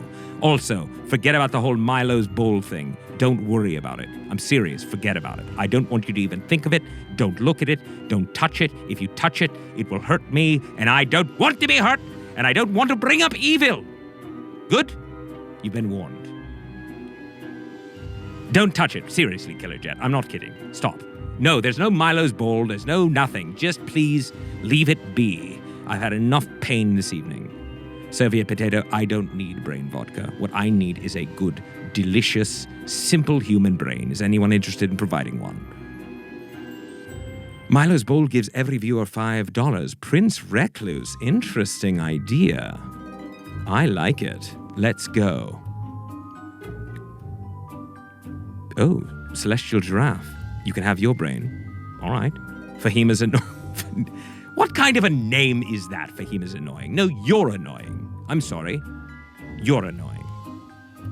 And sometimes Fahima's annoying, but also so am I, so I guess we're all in the same boat. The Interloper's Intermission. Can I sign up as your assistant since Milo keeps feeling... Well, Milo doesn't fail. Milo's just an awkward and weird and strange and not very good minion. Right? If he did a better job, well, perhaps he'd be fed more often. It wouldn't be as upset. My brain is free and 70% sober. Tuna the fish. I highly doubt that. Listen, Mickey Wolf, I was trying to defend Fahima, saying that she was not annoying, that I didn't like the name of that person. However, sometimes people can be annoying, so technically, twice a day, a watch is correct. A broken watch is correct, yes? Isn't that the saying they say? I don't know. Whatever. Before we get back to the intermission, I did want to say something. There was something that Shady Sheba brought up that I did want to mention. Does anyone remember what that was? Shirts, that's right, Ravenclaw. You got it. So let's talk about them. Shall we? Shall we? Shall we? I need some responses here. Yes, thank you. So, we have a couple of shirts. Let's look at them.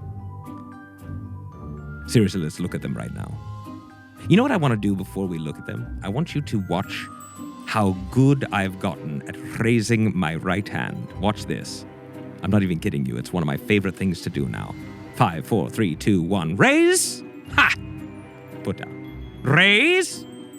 Put down. Ha! Raise. Yes. No, I don't want to do my left hand. Pig stand.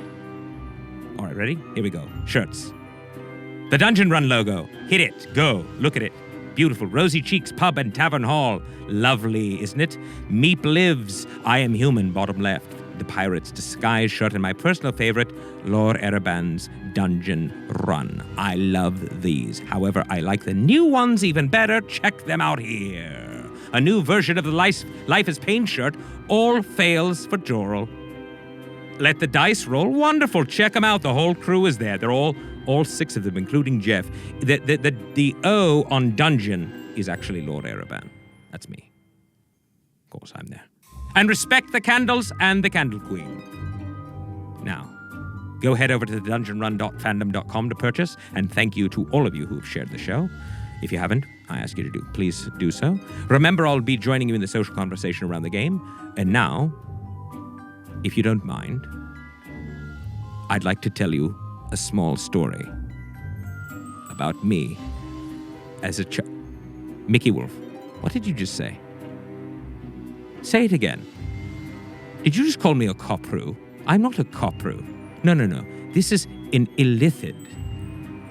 Quite a bit more intelligent and quite a bit more capable than a copru. I will not be so uglified. It's not even really a word there. All right. All of you who shared, again, thank you. But now what we'd like to do is go back to our adventurers and join me again with our social conversation around the game. I love you all, and I will see you very soon.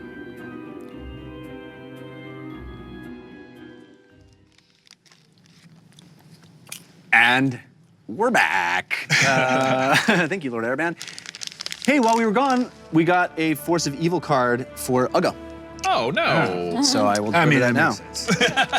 From who? Yeah, who's who are we blaming? Who can I blame? This is from Alpha Omega. Oh. Alpha Omega, curse your name. Jessica, have you been replaced by a robot? Robo Jessica is in the building. I'm just like workshopping a new character. It's a Warforged character. Do you remember the first roll? Viewer submitted. Read this to the party. What was the number on the first roll in the dungeon run? What? The very first roll that. What was the anybody very rolled? first number on the my first gosh. roll in the dungeon run? Wow, I think it was. Wait. Before you guess, Wait, I want the viewers of the time stream to guess and have Lord Arrabann give them a second to guess. Okay. Okay. And then No cheating. We were in the tavern. if Morgan pulls this off, I will be so amazed. Yeah. I think I have a guess, but I don't remember if something else came first. I think I can remember my first roll, which was looking around the tavern, trying to see if I could discern who was the person in yellow, and there were 3 people in yellow. This card is asking for a number. It's a number. What was the number that came up on the dice? No idea.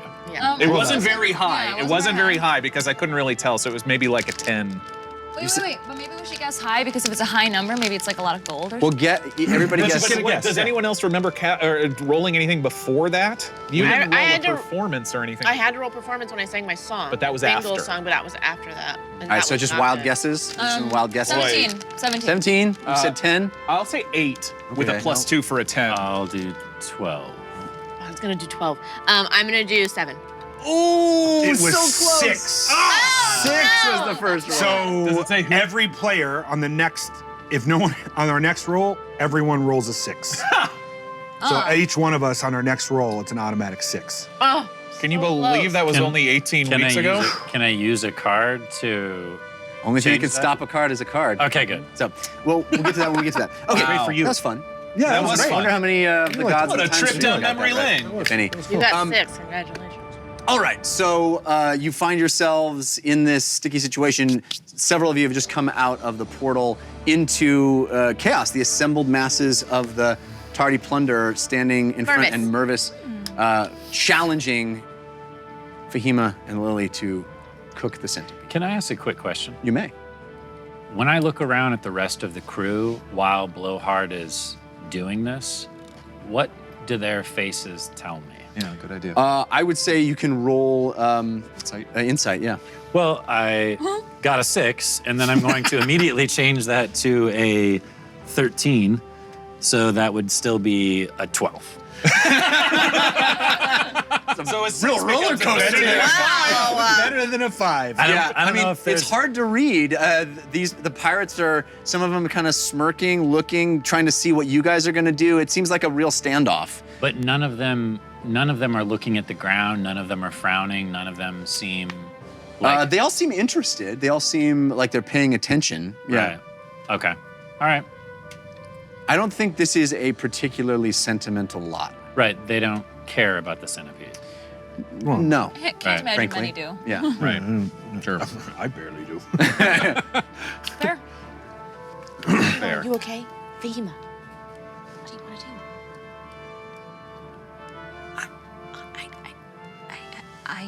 I don't know. Mervis, is it possible to have this conversation in your quarters? I wasn't the one that started a big to-do. It was these two. Right. we- But we would like to negotiate on the centipede's behalf. Negotiate on the centipede's behalf. Yes. Does it offer up several of its limbs? It's got 100 to spare, I suppose. No, but I think your crew would be much more interested in coin, would they not? Yar.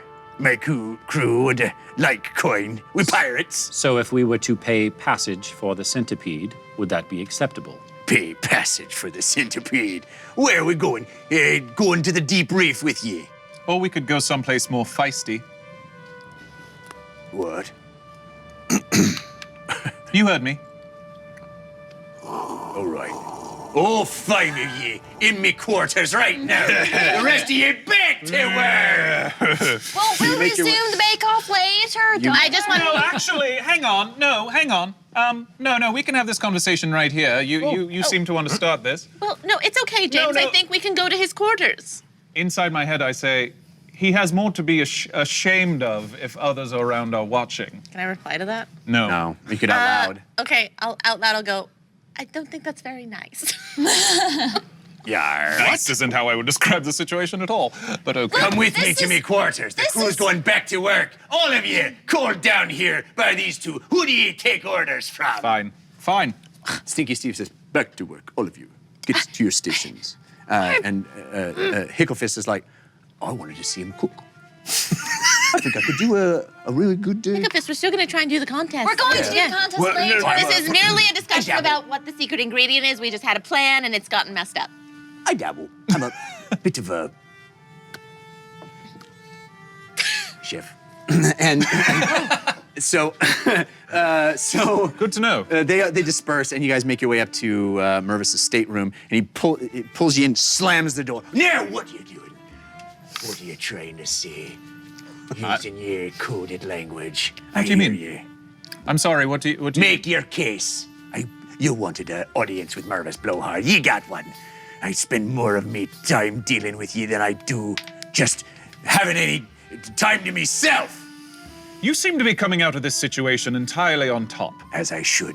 Exactly. So I don't know what else you want to prove by having us cook a centipede for you. And I'm trying to say because I that if asked you you. think I have something to lose, I'm trying to say you also have something to lose. And what exactly does Mervis have to lose? Apparently, you're ashamed of someone who you're attracted to. Are you coming on to me? I am not. That's But very if he flattering, was- but I am not. No, I think I think your attractions lie elsewhere to certain large women in the Turles area. On what basis are you making that assumption, James? He doesn't need to know that. Yeah. Oh, Neither does anyone else. oh, you can read minds, is I ain't it? ashamed of it. I tell you right here, right now. I like Gale. Great. Nothing wrong with it. Why you cast aspersion? Oh, we You know, certainly act as if it's something to hide. In Orklands, What if we you would told be a you? great mate. Yes. What if we told you that we know her quite well, and we have something? Lily beat her. You lot know feisty Gale Hammond. Lily drank her I under could the send table. her a message right now. In fact, this is what was at stake. To Flumpy Bank. Yeah, the fluffy bank. Yeah. Yar. I won it in a drinking contest. With I have an Feisty idea. Gale. Let's extort him now. With Hold on. Feisty Gale. Do ye have any idea what you're holding in your hands? Yeah, You got that from feisty Gale herself. No. well, Blow me down. Oh my. Yes, we did. yes. we won it from. well, so this is something, I mean, I understand you have a special relationship with her, emotionally. Just a fan. Me too, she was quite lovely. She's very approachable. So, perhaps this is something very special to me, Mervis. This is something that I won fair and square in a very tough drinking contest with Gale, and as you know Gale, I think you can respect how hard that was. And did you know that flumps are highly intelligent? Yeah, of course I know about flumps. So, And did you know that I wanted to break the bank and take gold inside, but I didn't? He didn't. what we're trying to say Sorry. here is rather than sacrifice a random animal just for the sake of it, we are trying to offer you something that is even more important to us. Indeed. If you want a real sacrifice, we're willing to give this to you. But we need you to understand this is a sacrifice. You'll give me this fluffy bank. Yes. Or I gotta give you No, not No, all. don't give it to him, Lily. my stinky cook. Hold on, let Barely can swime together a stew to save his life. You got yourself a deal, little bard. You got yourself a deal. One more thing that we need to request as a Well, I part have of this a few deal. more things after you say that. Oh, well, go ahead. No. I was just gonna say, by You're all making means. Oh, hang on, changes hang to on. the No, no, deal. no. just let me, can I? What? All I'm saying. Lily, don't give him the flump bank. No, Fatima, I know, but it's for the best. We're gonna roll performance. on that one. Deception. It's a 6. It's a 6. Because Yeah, of you're. his card. Right. He ignores you completely. There. You have to speak nicely about Ola when you give him up. Speak nicely. Oh, he's a good cook, isn't he? No. But he's kept your crew fed, hasn't he? Barely. Well, that's something. All right. That's I'll a small say sacrifice. he barely kept us fed with food that I wouldn't feed to me dog or me bird. Stupid bird! Shut up. Do you want me to talk to the bird? Yes. I mean, like, really talk to the bird. About what? I don't know, whatever you want to talk about. Is there something you'd like it to say? Is there something you'd like to know about it other than You it wanna saying... talk to me, bird? No, I'm trying Somebody told me once that everyone has secrets. True. And especially on a pirate ship. No, I'm simply trying to understand. I mean, we're in a giving mood. So I'm willing to send a message to Feisty Gale saying, hey, there's this handsome pirate I know named Mervis Blowhard. You should be on the lookout for him. He seems to be very fond of you. I could do that now. You could even write down a description of yourself, and James could read it out loud. Mervis. And I'm also sort of curious as to what else that bird has to say. But if you don't want me to do that, I don't know. It's just a lot for Mervis to take in. I I understand. was going to say Mervis. So much that he talks in third person like Goggle. The point of all of this is Yar. we would like to make sacrifices between us. We don't have to make a whole show of it, all right? As we've stated... We would like to come out of this and still be allies. We will help you, you will help us. That is how we get through these rough waters. That is how we get through life. You want us to be your friends, don't you? Not particular. Not friends like we're gonna hang out, but friends like if you need a favor in the future. I want you to serve me. Show your fealty to your captain. That's all I've ever wanted from you. Okay, well, that's kind of what friends are, but in like a consensual way. Use whatever word you want. Thank you. I'll take your offer. I'll say whatever you want me to say about Olo. You give me the flumpy bank. You don't tell a soul. And I'll let you go on your merry way. I'll take the better ship. I'll get off. I believe. I don't know about all this other stuff. You want to talk to me, bird? I'll talk to me, bird, I right don't now. need to You're do a that. It stupid was an bird. offer. Stupid bird. We can do it. If Okay, you like. certainly. I believe Civ had something he wanted to add. All I wanted to say was that I know why you're doing this, and I understand it. It makes perfect sense. But I want you to know that what we are attempting to achieve here is much greater than you could possibly imagine. And I certainly wouldn't be involved in this if that wasn't the case.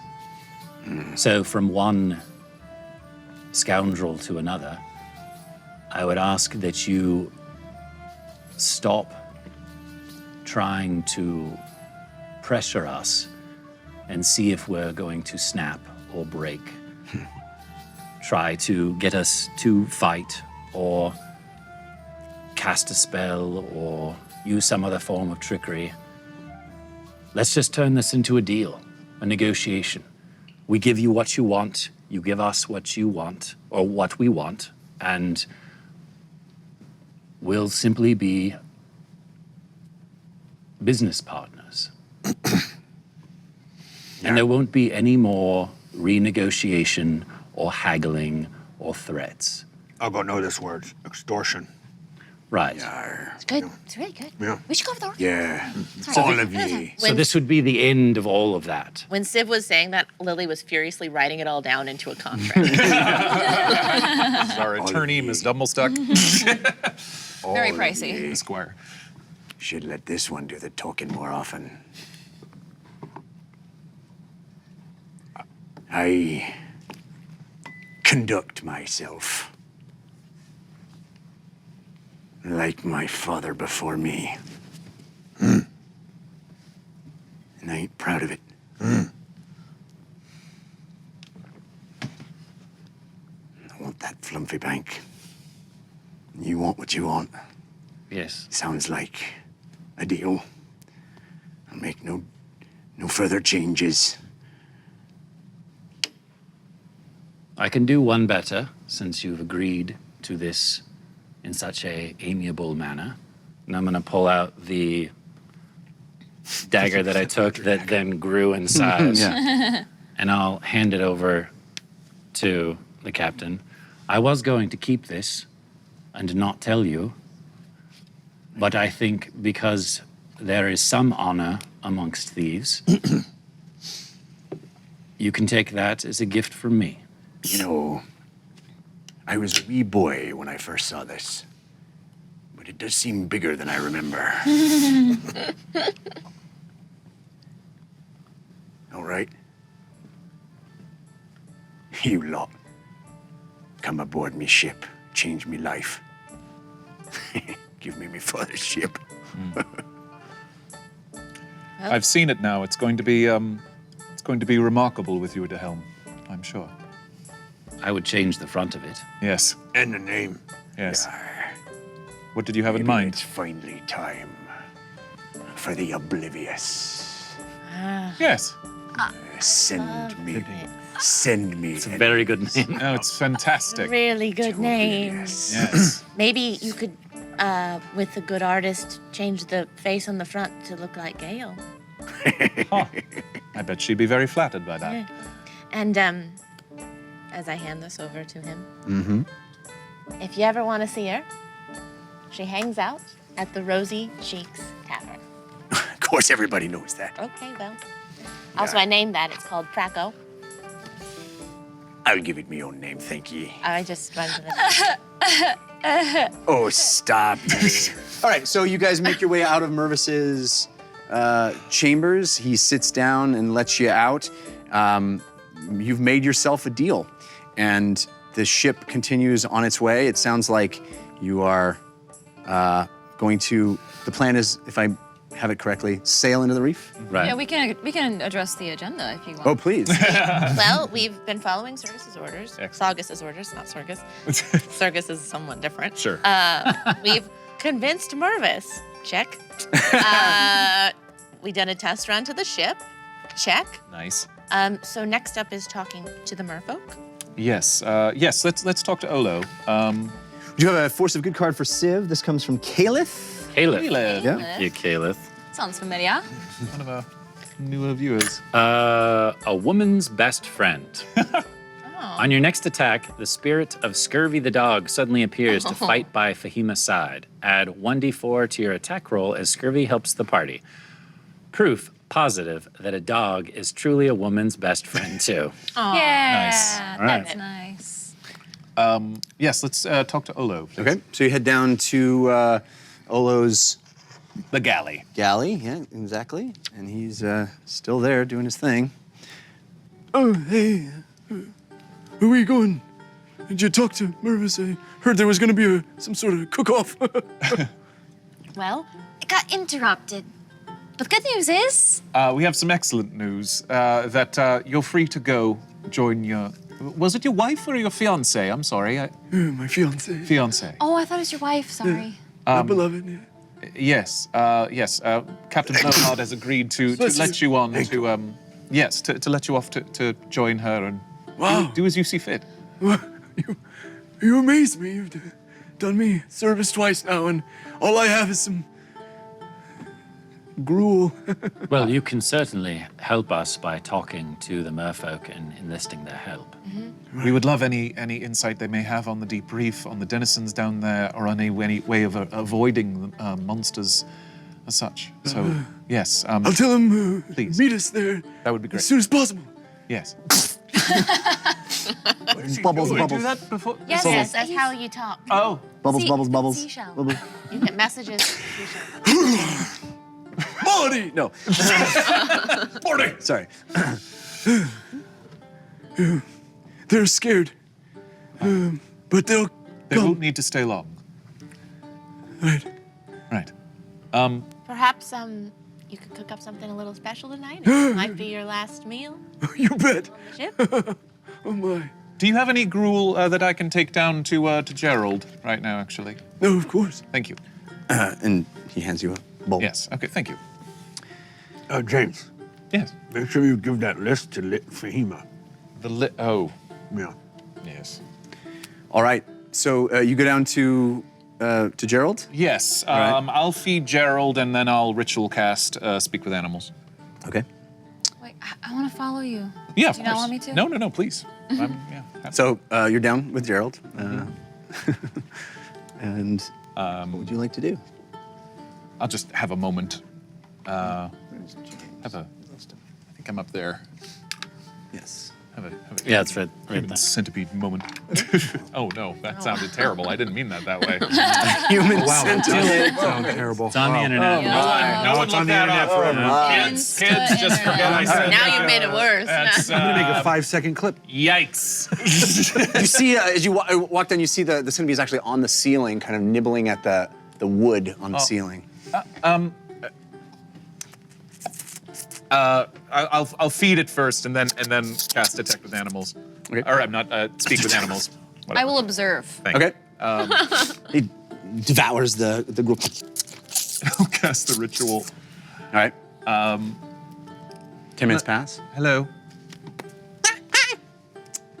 We've been calling you Gerald. I'm curious. Do you have a name? Gerald works. Okay. Well, I didn't want to presume, so. I like it. Okay, good. It suits you. I think we'll be able to let you go soon. Go. Yes. This ship is headed somewhere not very nice. It's headed to the bottom of the ocean. Ask me if he can swim. Can you? What's an ocean? Can you swim? Do you know water, wet? Drink. Drink. Where do you prefer to live? Underground. Okay. I think what's best is we'll actually going to transport you back to Whitebeard's Jutty, but you'll be free to go wherever you want from there. Free. Yes, exactly. I'm sorry. Wide world. Yes. I'm sorry we've kept you in this cage, but I'm happy you've been able to, make the best of it. Fix our food. Yes, of course. Gerald out. Guys, that was a really touching human centipede movie. Stop it. Okay. So, Sorry, I said it. if you guys are amenable, maybe we'll fast forward a Yes, little bit. please. Please, Yeah. please. RP the entire The whole arduous journey, journey. There is. Terrible. There is a centipede on there? Well, the most valuable thing about them is their poison gland. Right. But it's not even worth that much. It's only worth 10 gold. Yeah. That's I like a how lot. you're just disgusted by this thing, and you're like, that's kind of you're gonna use this. A little bit of it. Well, I collect the parts, so. Yeah. Yes, Fahima, we found this on Whitebeard's ship. It seems to be a register of what is worth selling when it comes to magical creatures. It's sort of grim business. Oh, wow. But extraordinary. informational, yes. Uggo actually grabbed it. Yeah, it's a book. I couldn't read it. Thank you. You got me the pelts and this? Well, yeah. Seems you do care a little bit about monsters then, don't you? When they're already dead, it's easy to. You'll come around. When I kill them. Okay. So, this day passes, and you have moved at a much quicker pace thanks to Uggo causing the ship to go much faster. In fact, Saugus has been confused as to why the ship has been able to go at this pace, but it has made incredible time.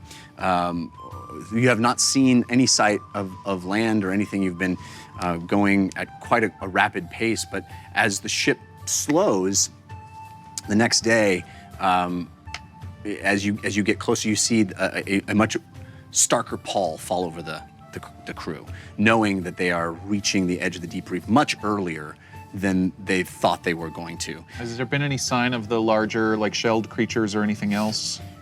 No, but as you sort of get to this area that's causing more anxiety with the crew, and you hear whispers among them that we're approaching an area where most ships would turn back and wouldn't proceed.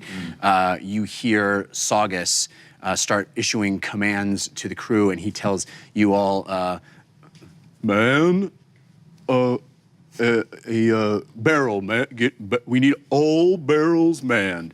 So he's gonna ask you all to be up in each of these lookout points and try to look for possible hazards. And the ship, he pulls the sails up, and the ship slows way down immensely.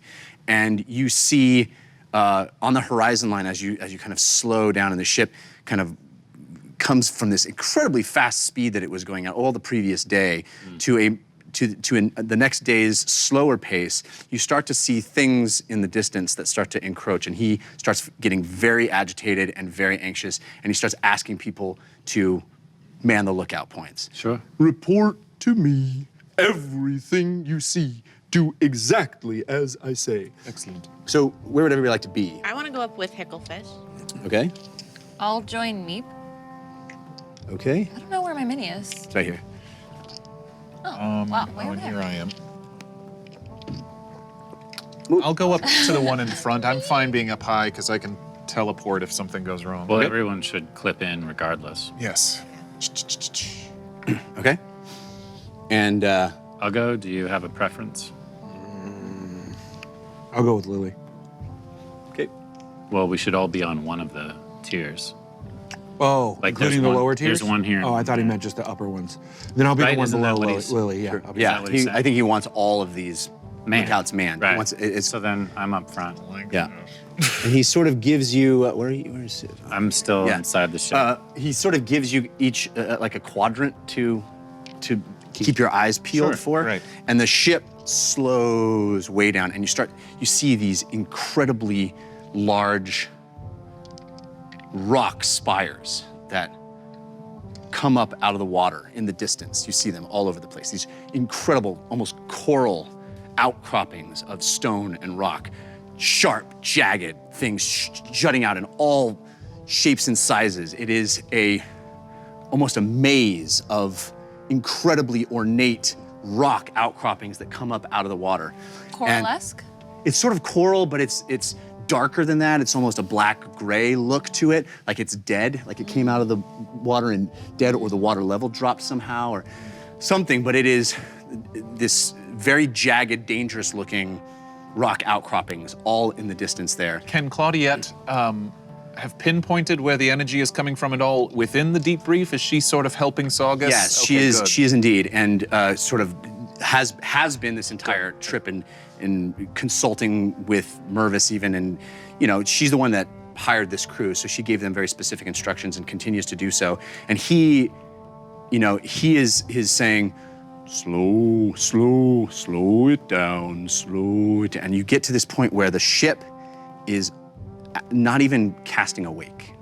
You're just sitting in still waters, and you're moving very slowly. And all of you looking out over the edges, look out onto this water that's flat, ocean water, but just flat like a lake. And these incredible rock outcroppings. And he's gonna start asking you guys to call out things. So I'm gonna need perception checks from everybody. Jeff, would you allow me to have cast, before we got into position, to have cast water breathing on everybody? Sure. Okay, so I get 10 people. So we'll say the 4 of you, Claudiette, Meep counts. It would have to if she wants Yes, to go under. so that's 6. you don't have to do Mr. Whispers because I can just put him in the escape pod. Perfect. We'll say Mr. Wish is getting his own spin-off show. we'll say then TPK Saugus, Sharn, Steef, and I don't know, Hicklefist. I don't know. Ticklefist without Trevor. You cold. And- oh wait, no, Saugus doesn't need it. Turtles can breathe underwater. You can they hold their breath. They can. Oh, okay. Long He'll period. be Yeah, fine. long period. Okay, so yeah, no Saugus. I don't know. Trevor and Hicklefist. I don't know if Meep will want to go under. I don't know. It Where's didn't she turn out gonna well go? last. You said her fire completely went out last time, right? But she survived. Meep, are you gonna go under the water with us? No. I don't want to hear the sass. Just tell me what you want. Tell me. No, stop it. Tell me what you want calmly. You don't want to go under the water? Didn't feel very good? Meep. But you love me a lot? Meep. You don't want to leave my side? Is this healthy? All right. Just watching. You can't give me those eyes, are we Meep. gonna You do? can't give them to me. You Just help know you I guys. can't do anything about it when you look at me like that. All right, Meep wants to come. I don't think it's the best idea in the world, Okay, but she's curious. great. All right, so So we need perception checks. We have advantages. Great. Civ, you have advantage from. we all have to roll a 6, though. Oh, I have to roll First six. I already used mine, so I don't. And didn't you use yours, That's not good. Jessica? That's not good. I used mine. Am I? We're crying. So who hasn't used their 6 yet? I haven't. Okay. Basically everybody but Jared. Jared and Jessica. Jessica. So I get an 8. Okay. I get it. That still gives me a 10. Did you say there were advantages as though? well. Yeah, the people that didn't have to use the 6s. Yeah. Civ, you get one from Ella Simnire, and Joker 38 gave one to Fahima. Thanks, Joker 38. Okay. So the people that rolled 6s. Only 10. Or an 8. A 10. 10. Okay. So this is the first time you've ever been tasked to do this. Civ had. She got, oh. What'd you get? I rolled a natural 20 for Meep. I rolled for Meep too. She got a natural 20. She is. Yeah, she can spot everything. Unfortunately, hard to communicate to. She can communicate to you, but hard to communicate to. I got a dirty 20. I got a 17. All right. So you guys are safe in your quadrants. Unfortunately, the three of you haven't been trained. Civ, Civ is had gone up into the crow's nest. I'm distracted by the conversation that Fahima's having with the meat. Yeah, it's bad. So you feel in each of the quadrants that you're looking at, you feel a scraping, crunching, crashing sound, and Saugus is very agitated. Eyes peeled. So I'm gonna roll damage on the ship. Sorry. Dang. All right, so the ship has gotten quite a bit of damage. On the front left and front right sides, you smacked into these. You hear this crunch.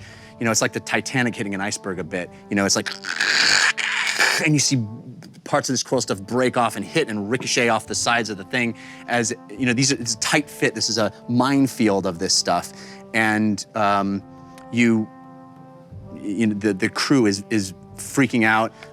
Saugus yells and has Sharn kind of scale up one of the sides as well to sort of help out and get more eyes on things. But many of the crew are. When they need It might be a good idea to gather your things. That everything you wish to take with you to Whitebeard's ship and gather them up on the top deck so that we can, if we need to evacuate you quickly, we can do that. Way ahead of you. All right. We would not venture into these waters unprepared. Excellent. So the crew is busily working the sails and following Saugus's orders. He's shouting and instructing everyone, even in his slow, manner of speaking. It is urgent and it feels heightened. And as you crunch past that first round of coral, he turns slightly and moves into another section of coral. And as that happens, moving very slowly, again, this flat water, you can look over and see just flat water. And as that happens, you see fog, a thick soup of fog come and engulf the front of the ship. In fact, as you're standing there, the people who are on the second and third tiers, the front of the ship disappears. Oh. You cannot see into it. It is an obscuring mist that just envelops the front of the ship. And those of you in the front, that would be James and Civ, Right. You feel this thickness, and Saugus yells, "Hold your breath!" Oh. So, you guys have water breathing, but you don't have, that just lets you breathe water. You are going to have to hold your breath. How long can you guys hold your breath? It's your constitute, we determine. It's 1 plus your con modifier, so 2 minutes for me. No Okay. trade. Oh, yeah. I have 3 minutes. 3 minutes. All right. 3 minutes. Got it for days. No, 3 All right. minutes. So the ship moves fully into this thick, soupy mist. It is the front half of the ship gone, the mid part of the ship gone, the back of the ship gone. You cannot see more than 5 feet in front of your own nose. It is thick. It actually has texture. You can feel this mist on you. So does it feel around supernatural? Because this isn't Well, natural fog. You right? can roll an arcane check, Arcana do that. check if you want. Yeah, I'll do that out of curiosity. Jeff, how many feet are the people in front of on the first part of the ship from me? I don't understand your question. How many feet are they Above from you? me? Oh, from you. From my. Oh, yeah. this distance? Yes. 10, 15, 20, 25, 30, 35, 40, about 50, 45 feet. Do we have any advantages for the Arcana check? You do indeed. That would be from Ravenclaw 93 for you, James. And that's Ravenclaw. I'm not just making Okay, it count. it's also from Ravenclaw 93, Fahima. Can you tell me how many feet from the people above me and to where Fahima Nice, is? nice.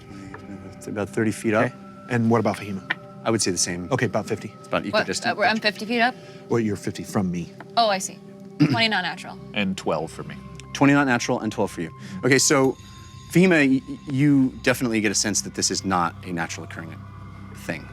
That there is some, you sense some energy about it that is frightening and supernatural. I want to conjure a little glass vial and just like cap a little bit of the fog in it. Great. Cool. Stow it. Yep, It'll you last can do that. It's however long. actually quite easy. You take a glass vial out and you just swipe it through the air, and you see the vial, it funnel through, and it fills in this pasty, milky swirl of fog, and you cork it, and you put it on your person. I need another round of perception checks, please. You have advantages. Civ, you have advantage from man-sized Puss in Boots. Fahima, you have advantage from a spooky taproot. Thank you, James, you have Spooky. advantage from Z-Man 9018. Z-Man. Ugo, you have advantage from Kesmith 0815 from Katie. And Lily, you have advantage from Twinsen. Thanks, Twinsen. I also want to use Bingle's Rebirth, which is a sudden rush of wind swirls around the recipient and all friendlies within 30 feet, so just the people above me. Okay. Carrying you with the sounds of waves and a warm ocean breeze and a soft sound of flutes.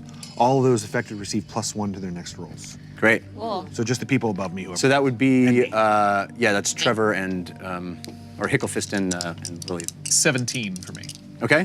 19. 20. Ugo. 24. 3. 24. Okay.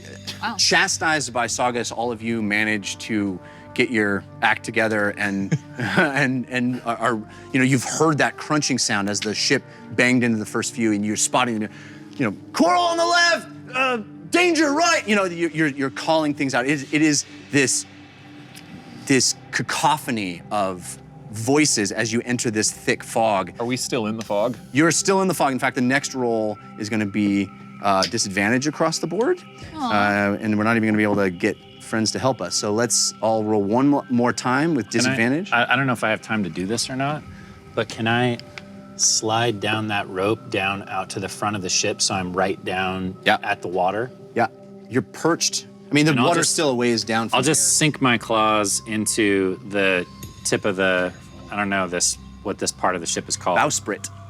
Thank you. Someone's done their research. I learned stuff. Sink my claws into that, and that way I can look right down in the water right in front of us.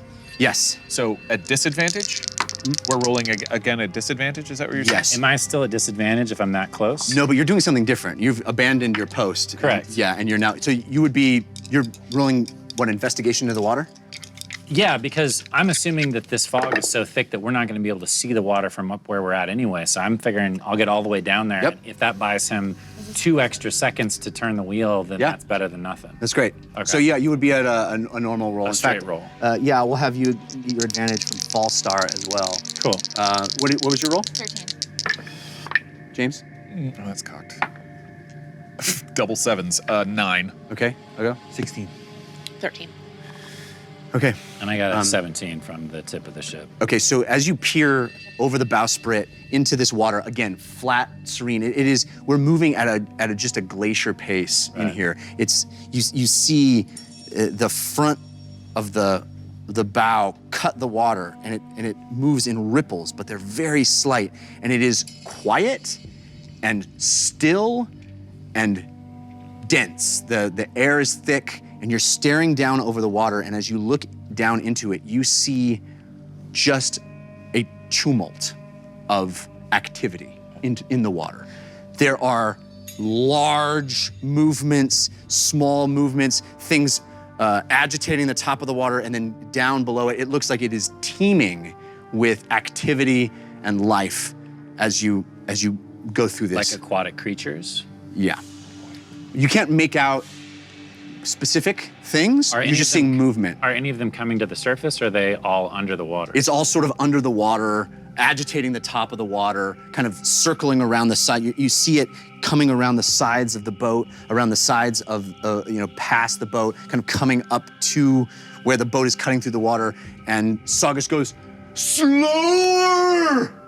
And as the boat even just crawls, they pull up all the sails now, and it's almost just coasting, trying to not make any effect on the surface of the water, trying to not disperse a single wave, just coasting. And he says, call him out!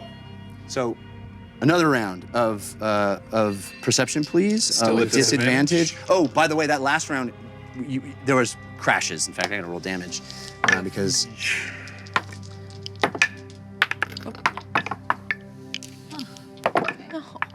All right. He's rolling a lot of dice. Yeah. So the you feel the side of the ship just crunch and crack, and you hear something splash into the water. Parts of the ship are being knocked off, hitting it, and Saugus is yelling, "Do as I say!" And the crew is moving the mast and catching just the faintest bits of water and moving the ship in tiny, slight increments, but trying not to disrupt the surface of the water at all. And they're moving through, and Saugus yells out, "She won't take much more!" Am I rolling regular, advantage, disadvantage? Are you doing the same thing you were doing? Yeah. Yeah, you can roll. You can roll with advantage then from. Oh no, sorry, you don't have any. You can roll normal. That's fair. Ooh, I still got a dirty 20. Nice. Nice. What's your roll? 14. At disadvantage? Yes. 5. 13. 8. Okay. You feel a massive as the ship kind of comes up and hits the water again, a crunch from underneath, and then you make this big wave, and Saugus yells, "Get down!" And everybody drops. You all listening to that also drop to the deck, and you feel this massive form underneath you, something hitting the bottom of the ship, lifting it up. The whole ship kind of comes up out of the water for a second, water trickles off the side, you hear it, and then you're back, big wave, and he's like, slower! And the ship just sort of starts tilting to the side. The rudder seems to have been damaged on the back, and it's kind of drifting, and then it corrects itself, and you're moving farther and deeper in. He goes, I don't know. Portal now. Okay. Claudiette starts casting. I will Misty Step if I have to, getting down to Gerald, getting him out of the cage and getting him up to the deck. Okay. Can we breathe at this point? Yes. When you kind of came up out of the water and splashed, the mist has sort of dispersed at this point, and you're all able to, bring your breath back. You bring Gerald up to the top? Yes. Yeah. Am I seeing, by the way, do I see water coming? Are we taking on water in the steerage? No, not in the steerage. Okay. You are not, but you will soon. So you bring him to the top. Yes. She starts casting and she says, we need to get down and find a cavity that we can fill with air and get to the bottom. Yes. Whitebeard comes out and says, Yar, we've come, I think, as far as we'll be able to go. Saugus has done his best, but you haven't spotted it all. I want to honor our deal, but this is as far as me crew can go. I understand. What about Olo and the merfolk? Does Olo need to stay with us? I don't know. And Olo says, she's not here yet. You've got your ring. Yeah, yes. I can breathe. I'm just a little afraid of. I keep you safe. We'll protect you. How? Claudiette's going to use a spell to protect us. Yeah. Okay. I said Whitebeard. I meant Mervis. Excuse me. Oh yeah. So, I mean, wherever's good. That seems as good as any, right? Underneath the captain's quarters, or maybe in the captain's. I think Claudiette, it brings you down. well, actually, she's casting this thing. Oh, but yes, she let's do indicates that coming first. down here into the most bottommost level of the. I mean, this is the thing you guys would have had discussed beforehand. Right. And she casts as the portal that you've seen a number of times now. Misty, silvery wisps that go, and the crew are terrified. They're running. Sharn runs right by Civ and goes, "Grow up," and runs in. I shake Steve's hand. Yeah. I even You're brave. say a nice goodbye to Maud. Yeah. We all start playing violins and Poor string Maud. instruments. And Totally forgotten this episode. Horker as well, right? Yeah. Horker. I think you like me. I think you like me. See you She later, goes through- Maud. Another time. Horker, Honker, yeah. Honker gives you a big hug. She's been here the whole time? Yeah, she's been working, doing stuff, on the ship. I think Lily would also be saying goodbye to everyone. Everybody gets through, and you all make your way down to the bottom level of the ship. In fact, I think we can lose the top 2 levels now because the ship is tossing and casting. Saugus is the last. Oh man, I keep doing that. Saugus is the last to. Saugus is the last to stay and runs through the portal himself at the very last. And as he does, the wheel starts spinning and he goes, "Slow, stay slow." Everything. Or you want to keep the okay. Just keep the bottommost. No, that's not you. No. Good. Oh, Civ's on No, the we're front. fine. Yeah. Everybody good? Civ, yeah. Yep.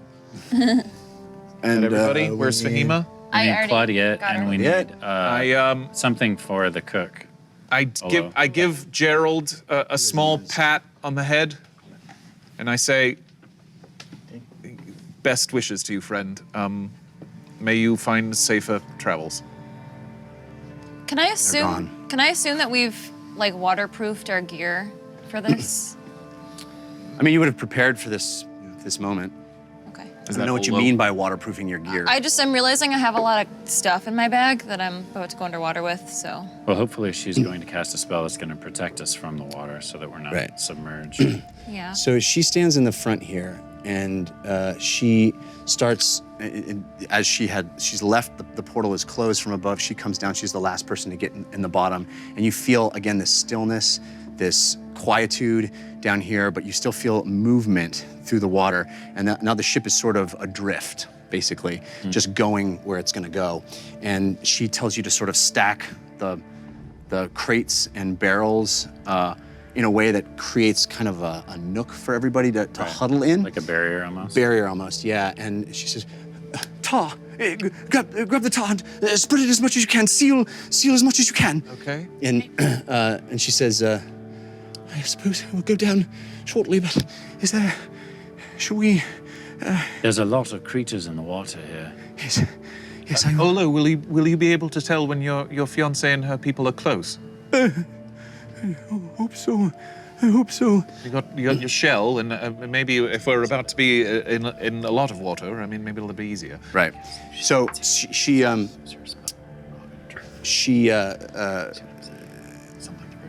creates this little area for everybody to huddle in, and then you see her cast not the spell you would imagine, but a glyph of warding on the floor. There's a glyph of warding on the bottom of the boat, and she says, "I will be able to maintain my concentration to hold the ship together. This glyph will open a portal when it's time. You just need to tell me where you want to go when it's time to leave the bottom of the sea, and I can make the portal take you there. You need to tell me where you want to go. Now." We need to go back to someone else that's in the natural order, don't we? Yeah, you said you could target natural order. But we don't want to go straight to Torvald because he's. Do you know another member of the natural order we can go to? We could go back to Fesh. Yes. You could go back to Turles to Fesh. You could go to the next warden. I know there's another member who is doing some important work on the next warden. Then I guess Torvald. You could go to anywhere I've been, but anywhere. Yes, right. Torvald and Diptha are in danger right now. We cannot wait on that. All right. Yes, anyone? I mean. All right, yes? that's fine. Yeah. I think that's better, or the next warden. That would be my vote. Okay. What would Torvald want?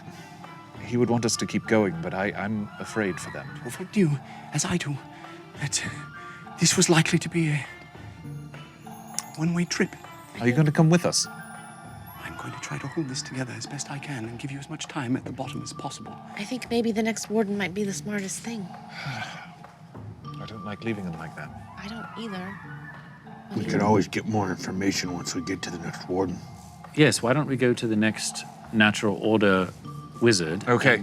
And hopefully by then we'll know something more about Torvald sounds like he's in danger, so if we go there, it might not be safe. He's surrounded by orcs. And she concentrates and casts a spell and slaps the ground. Oh, watch it, watch it. I slapped Sid. Gosh darn it. Chain reaction. It's just water. That's It's just okay. water. It's Sorry. okay. It's like Sorry. a real D&D game. Sorry, buddy. I've got paper towels. Oh, Because It's gonna be a cool moment. too. honestly, Because After I spilled wine a couple weeks ago, You didn't spill Amanda wine. gave us some paper towels. I did. All right. it's all good. We can keep going. That glyph is on the bottom of this ship. Okay, it glows and hums. I apologize for that. It's all good. All right. I got too into it. No such I thing. know not Thank you. what I'm doing. That's cool, though. As is clear. Yes. So. Is this to give us the water effect? oh my gosh, you're too good. All part of your master plan. Yes. In fact, Amanda earlier said, if you want me to just throw a bucket of water on them, that's a real conversation we actually had. I went ahead and did it. She's like, remember when you said you weren't? And then I Remember when now I'm cleaning up your mess? It's all fun and games till I have to clean up your mess. Queen has to clean up. Thank you. Thank you, You Amanda. are indeed Thank you, Candle Queen. Candle Queen. Thank you. Beautiful. Thank you. All right. Back to our regularly scheduled chaos. So the glyph on the ground starts to glow and radiate with energy, and then she casts her arms out like this and starts concentrating, and there you feel this sort of force around the ship, and she says, "If you'd like to make the ship go down any faster, now would be the time." Oh, You want me to bust it? Yeah. Hammer. I have it. Would it help if I got out and pushed? Would that work here? It's not sinking yet, right? It's not sinking yet, no. Oh. You have something that can Maybe poke once a hole in the sinking? bottom, or I have a big thing that can poke multiple holes. in the bottom. As can I. Give And, me 1 second. I'm not going to do it in this room, right? I mean, I don't know. We don't want water. What's to the come in. idea? no, you don't want water to come in here. No. Okay, so you and I will go with you. Yeah. Up to, and You would take go sort of maybe in another section or Yeah. another Yes. side over here. You Yeah. go the left side, I'll take the right. And Elder's Blast. And so an Olo's going to come with you too, and he as you blast into the side of this wood, and it splinters and pops and Hold on, crackles with hold energy. on. Yeah. I hate to do this, but the next time Uggo uses his maul. Mirror, mirror on the maul. In the corner of your eye, you see the magical swirling of Uggo's maul, and you are charmed by your own image that reflects off of it. The next time he swings it, you get in the way of his intended target and take the damage instead. No. This uses your movement for your next turn. All right. So you see Civ run over here inexplicably, and just roll damage. I'll just It's an roll damage, automatic yep. hit. Yeah. I would like to use one of my other cards, though, that says, take any amount of damage from one attack, then distribute that same amount as healing among your allies, but not to yourself. Okay. So you still take the damage, but you. Oh, I do? Oh, then I, Yeah, then I won't. healing I'll though. go Then I and make won't- sure, just sorry. to let you, before this even happened, Uggo would have raged in order to do this. Right. So just letting. So that's okay. I got another one. Just a flesh wound. Take any amount of damage, but on your next turn, heal back half if you're not unconscious. So I'll take half damage. We'll find Okay. out if Uggo knocks you unconscious, though. He very let's well hope. might. Let's hope. Yeah, I think it is with the +3 +2. Yeah. It's +3 +3. Is it Or is 3 it now? Rage 3 or Isn't 2 3 damage, just damage now? I think at level 5? Let me check. Sorry. Just two, if you could roleplay that. Sure. Rage. It is still +2. So, Okay. yeah. So you take 16 damage, dude. Wow. I rolled 1 from max. So as you wind up with your silvery swirling maul of magical power, you take a swing at the side, and you didn't even see it. He moved so fast, Civ runs in front of it, and you smack him right in the jaw. Civ, what are you doing? I Ow, I think was what he meant to say. Yeah. I'll just crumple into a ball and start purring. I'll take another swing and like We put my foot on him and make sure he doesn't get in the way. Stay there. you have to roll a DC 15 perception check on that purr to see if what? Who does, if, all of us? Anyone makes a DC 15 perception check. Okay. Anybody that wants to do it. Do I have advantage? If you have damage, this would be a good thing to do. Yeah, I don't. you can use your natural advantage. Advantage from the Mad Jokester for you. I'll go James. 20? Ellis Semnire. Oh, Ammo Shard. Thank you. I did So not. anybody that I'm gonna save made it. the It's like a DC natural 15 gets a D4 health back. But you and get D6. And I get D6. Nice. Yeah, I did not make that. Okay. Yeah, I'm flying colors. Well, you're not hurt, right? So, No, you I'm fine. All good. 15 was the damage? DC, yes. Yeah. Oh, Okay. 16. 16. yeah. So I'm gonna Half of that. heal back half, and then okay. You can. Sorry, go ahead, Jeff. All right. It's amulets. Get them away. I do have 2 attacks, so I'll just make another attack. And again, like I'm putting my foot on purring Yeah. Civ and making sure he doesn't get in the way of this one again for whatever. Yeah. So you take another just massive swing. It cracks the side. You see water starts spewing in from the side, and you feel the ship rock back a little bit. This hole opens up, and Olo, with the ring on his spoon Right. hand, just jumps through the hole that you made. Olo! And like, and he turns back, and he's like kind of swimming there, and it looks at you, and he gives you the thumbs up. Okay. As the water's gushing in through that same hole, you know, he's like looking in, giving you the thumbs up, and he kind of swims off. You know, this larger dude in a white shirt and tight pants. He's like in the water. He looks different. You know, he's the same guy. There's not any physical difference, but he just looks happier and more comfortable, even in this horrible situation you find yourselves in. And he kind of swims away, and you are there as the hole is filling with water and the area is filling with water. The barrels are kind of lifting up. I fire a couple Eldritch Blasts and like, go, get back to the, yes. Yeah, I'm sorry, I'm confused. Real life confused. Yeah. We blew his hole so he could get out. Are we? No, we we're blew let- holes to help us sink. And he Okay. took his opportunity. So we Okay. can Yes. sink faster, Great. yeah. So, and then get us back to the shell, to the Right. safety. Okay. So I'm not mending or fixing anything. No. This is intentional. Okay. Yes. So you guys, you're blasting more. larger hole? On the opposite side. Okay. You 2 Eldritch Blasts to the side of the hull. Okay. Again, water Mine's fire. going in, cascading over, filling up the back of the boat. You kind of feel that Titanic thing happening, and you know as you list, what is that? Tilt. Yeah. And you feel you start to submerge. The entire thing is going. You hearing cracking and crunching, and you start feeling things hit the side. Boom, boom, boom, boom, crack, crunch. You're hearing all these sounds. No visual on it right now because you're down deep in the ship. Things are smacking into the side. You hear breakage, crunching, more holes in the back and the side. And those of you that are still in the front, you see Claudiette holding her hands out and shaking as the boards themselves like break in and then go back into place as she's trying to hold the ship together as it's crunching and cracking. And then you sort of start to feel the thing sink into the water, and you can tell that you're going down at this point. So you guys are gonna return back to the sort of the safety of that little nook that you've created. And you feel actually, as you walk there, a sensation of like entering into something, this field that she's creating. And the whole time she is sweating and concentrating and holding, you see that glyph glowing below you, and she's holding it, and she's like, this will take everything I have. I'm casting guidance on her, giving her some support. Awesome. And then I'll do would it help if I got out and pushed then too to help speed it up. Okay. Yeah. And you feel, and the whole thing just starts going down. The water from the other area that you punched holes in, you hear gushing through, lifting up all of this cargo, flooding, getting all the way up to the top, banging into the top of the ceiling of this level. All of that not entering this barrier that Claudiette has created for you. And this whole section, as you fall, as you continue to go banging into things on the way down, hitting these giant rocks, you feel even the sensation of maybe living things hitting the side. You're bouncing off of a very densely filled area of water. And as that happens, this whole section just crunches and falls away. And you have basically an open view of water that comes in and hits what is a barrier that Claudiette is creating.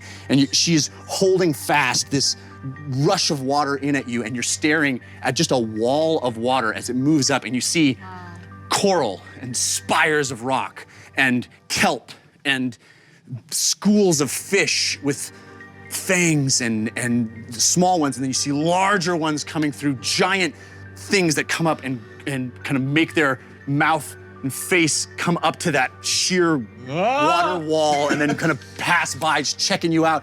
And she's holding it and sweating and straining, and you continue to fall faster and faster. And then things kind of quiet for a second. Are we still dropping? Still dropping, still going. Crunch, another bang, another layer of hitting stuff. She's still holding fast. And then that wall of water, as you fall faster and faster, propelled by the amulet's magic, deeper and deeper and deeper, you feel a change happening in the area. And as you look out that water, it's like watching a giant flat screen TV of like all this incredible, it's like the best screensaver you've ever seen, but terrifying. It's like horrible things that you've never seen with tentacles and scales and giant creatures that move with long tails that sweep by. I mean, it is like this concentration of life is right here, but it's life that doesn't exist anywhere else. It's this incredible microcosm of a world that is dangerous and scary for right here. Fahima's drawing and making notes. And as it continues to happen, on that little, your little wall of viewage, the back half of the ship gone, you see several merfolk come into view and come up in front of you, and Olo with them too, swimming, and he's waving, and they're they turn and they have spears in their hands, and they turn and they're like defending the ship and swimming down with you. And as the ship is sinking and sinking and sinking, they're like poking at things and keeping them away. And you see them look and notice something and swim off, and then another one will come and take its place. And Olo he like pops his head through the thing and goes, "You all doing okay?" Yeah. Yes. How are you? We're doing our best. Thank your in-laws for us.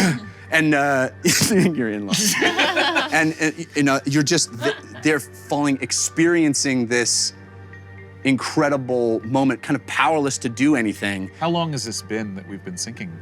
It's minutes. Yeah. I mean, it is a long time. A long time. The ship is going down. Are we feeling any of the pressure from this depth? No, well, I mean, you're protected in right, this. So that it's protecting pressure as well. Yeah, Cool. and if you did leave into the water itself, your water breathing would have the air leave your lungs, and so you would be safe from the pressure. Can I take out my rope real quick and hand it to whoever's next to me and just say, wrap it around your waist so we don't get separated in case the water comes rushing in. Okay. And I'll just tie. Yes, good idea. So that we get tied together, essentially. Yeah. Smart. So you guys are all tied together in a I'll just call it a human centipede. No. I feel like that's the most. This It seems the most appropriate thing to call it. It's humans, and you've kind of created a. Let's say centipede. sea centipede. Okay. Human sea centipede. Yeah, you're right. You're an orc. I'm so sorry. I'm so sorry. Just don't Google it. That's all. It's still a family show. Just don't Google it. Please don't. So. I tied an incredible knot at the Yes, end. you're amazing at knots. Poland's In fact, master, so you use probably it, you tied bastard. all the knots. Yeah. I went around Let me it. do that for you. Yeah. That's never gonna I will hold. try to give Claudiette like some water. I'll be like helping her out as best I can. Well, she is in her own world. She's in her own. pour it on her head. And it's very taxing and difficult for her. And you see her, squinting and straining under the pressure of the moment. And then there is all of this beautiful kelp and sea plant life that passes, and it's like you're going through slightly different biomes on the way down. Wow. And then Is it almost fully dark? If we're, I mean, I think we all have Yes. dark vision, but yeah. Yeah, it is. I mean, yes, it is. It is very dark. And then there's a period where there's no bumping and there's no slamming. There's just rattling from the side as the and then it'll be quiet. It's the pressure, most likely. And a plank will like pop out and water will, and then she'll like strain and the plank will kind of go back into place. And there's this rhythm of that. And you're just falling, and then you hit something, and the boat comes to a stop. Can we see sand or rock or anything? It looks like you've landed on an outcropping of the stone. Oh. And Claudiette, holding it, and she goes, "Not deep enough yet." Okay.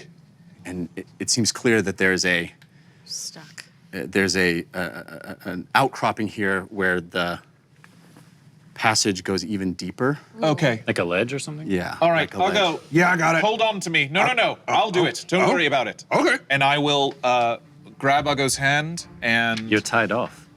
Yes, but I'm still. Yeah. Oh, yes, yeah. And I will put half my body outside of the bubble. Yeah. And I will fire some Eldritch Blasts into the outcropping. Okay. Yeah. Do you need to roll it to hit that? Sure. I mean, I think you're shooting. Yeah. Fish in You just a barrel. keep going, right? Yeah, exactly. Yeah. Yeah. So, yeah, you see this explosion of rock underwater as your purple Eldritch Blast erupts from your hand. You kind of pop through, you inhale this water into your lungs and breathe it now that you've experienced that before. It doesn't quite feel so panicky, but you shoot this purple blast of eldritch energy out of your hand and it swirls and slams into the rock that's underneath you and it cracks and breaks and you feel the whole ship go list to the side a little bit. And Claudiette says, "Hold to one side now," indicating that maybe you should. Yeah, we all go to the other side. The As wave you pulls it do. over. I'll pull on the rope so everybody comes to that We side. need a stick to shove all our minis this time. Yeah, all off to the one side. And as you list off to where James had attacked the rock, the coral, the whole ship kind of falls and goes sideways, and you guys all slide into these barrels and crates, and you're holding on and you're kind of going out, and Claudiette even kind of holds on and continues, and you see some of the planks fall and water rush in, and she's attempting to hold it as it goes even farther, and falls and falls and falls, and Olo pops in and goes, As far as we can go. Good luck. and then you fall. And it's dark. Without even realizing it, I reach out and I'm holding Fahima and Ugo's hands, who are on either side of me. It's pitch dark. You don't see anything through that wall of water. Nothing. No rock, no plant life, just blackness. And a long moment passes, a long time. All you hear is the heavy breathing of Claudiette. There's not even that pounding anymore. It's just quiet. And you fall. I was in a library 2 months ago.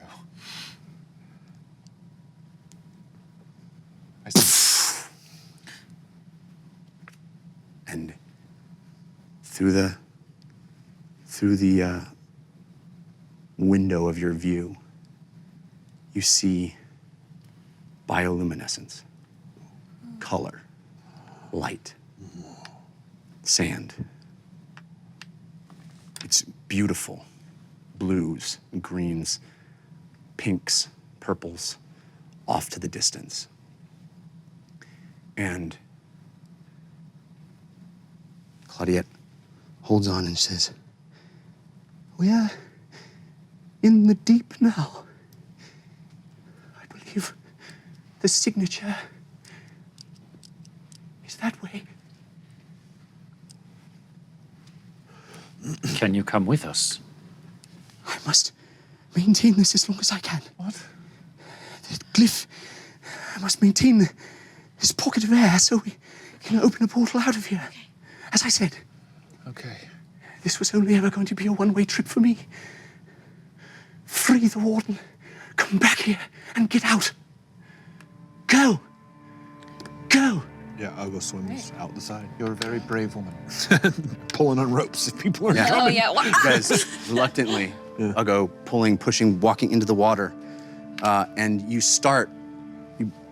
move through this wall of force into this water and breathe in.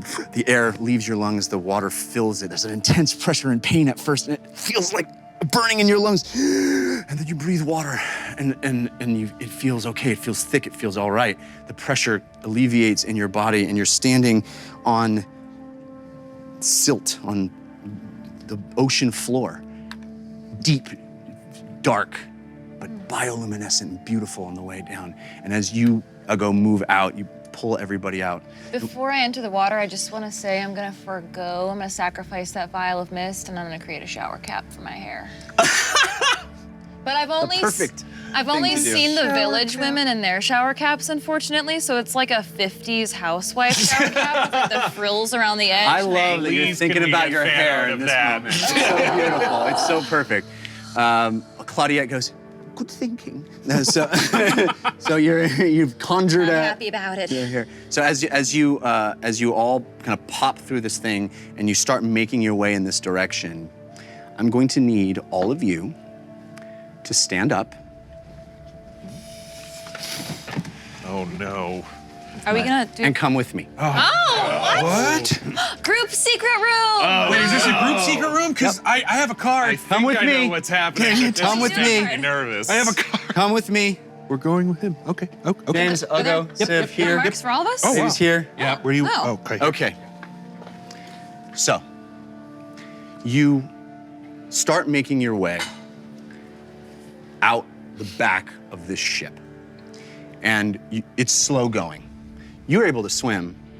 The rest of you are finding it much more difficult. You had experience in Whitebeard's Jutty going under the water, but it was nothing like this. This is dark and thick and salty and full of brine, and this is the bottom of the ocean. As much as we can, I'd like to be like stealthy too, because if there's some nastiness down here. Sure. We can roll that when you get back. Do we have any kind of light? I guess we're just You're bioluminescence. walking toward this bioluminescent Okay. shimmer in the distance. And as you make your way slowly across the ocean floor, it rises and falls, and you are all tied to one another, making your way, forging forward, intrepid, but you've never been in a situation like this before. So it is uncertain and creepy and dark, and there's no movement, there's no life that you can see yet, but you do see this shimmer of beautiful bioluminescence as you move forward. And as you kind of come up this rise and stop on this little, almost a dune under the water of ocean floor, frankly, and you stand there at what you can see down below you, far off, far enough that you can't make out everything from here yet. You see a warden. It's the first thing you notice. It is sitting against a massive rock backdrop. It's as if there is this sheer ocean floor and a bunch of rock mountains behind it. And it looks like that rock mountain has been carved, almost. There's a hole in it. And the warden is up against that hole, leaning against it. And restrained by, quite simply, the largest creature you have ever seen. It is a massive octopus that has tentacles wrapped around the arms of the warden, holding it in place. We're level 5. Restraining it against the wall, against that hole in the wall. And you see this warden with a beard made of fire and hair made of fire. It's the embers. And a skin that is teeming and sizzling with burnt embers and an inferno raging underneath it. Huh. And as it sits there, this creature on it is pulsating, as if feeding off the heat that it is giving off. And the warden periodically goes, "Ugh!" And you see the heat kind of expel back through the tunnel upon which it is resting. And in front of all that, that is clearly the biggest thing you see immediately, because it is quite a sight. It catches your eye, this glowing, burning thing sizzling. In front of that is a dome, a bubble, large, huge. And there are things in it. Creatures. Maybe we should go look at it. I don't want to turn around. All right. I don't want to. Come with me. Mouth. I don't know. I don't know, guys. Terrified. I don't know. Just getting in your spots. Your chairs have moved slightly, so just Very dark. kinda maybe stand in your spots. My God. And Good Lord. we can Oh my God. see the warden on the ocean floor. Are you kidding? Oh my God.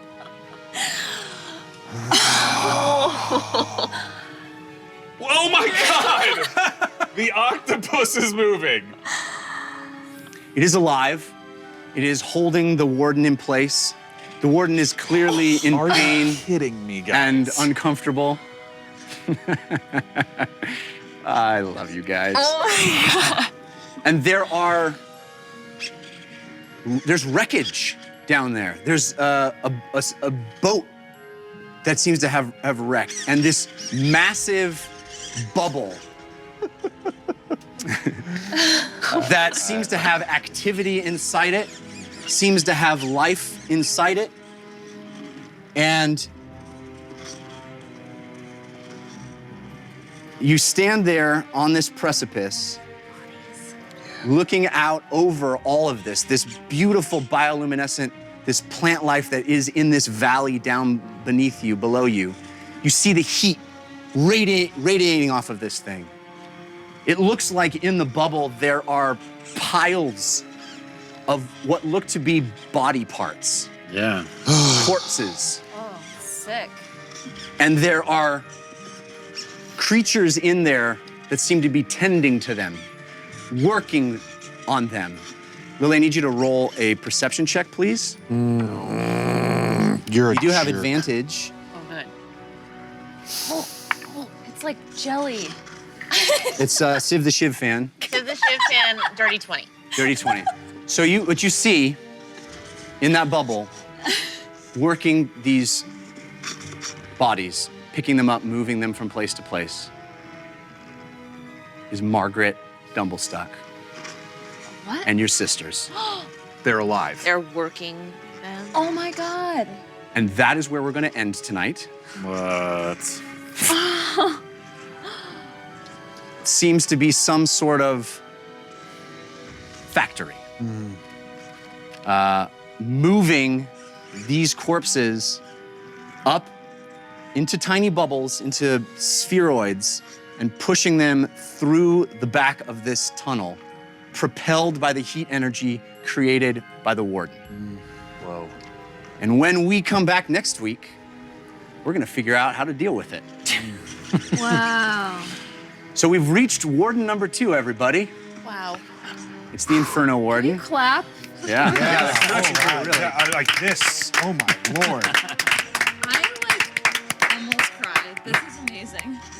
So I hope all of you tune in next week because the team will be facing probably their greatest challenge. Do not touch the evil Kraken. It is evil. Touch me. I don't know. Kraken.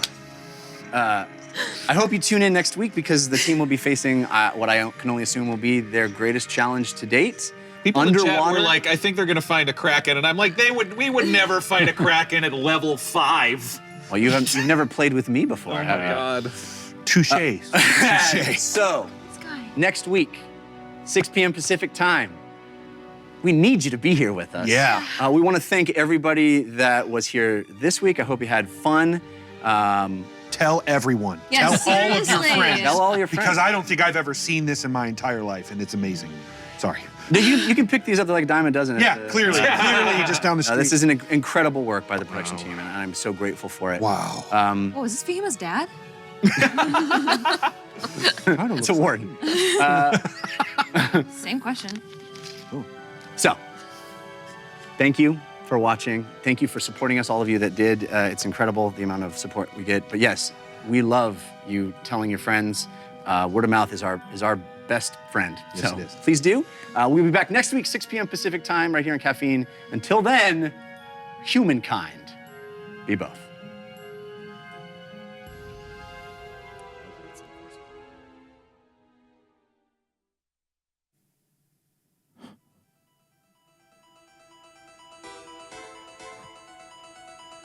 Mother, is that you?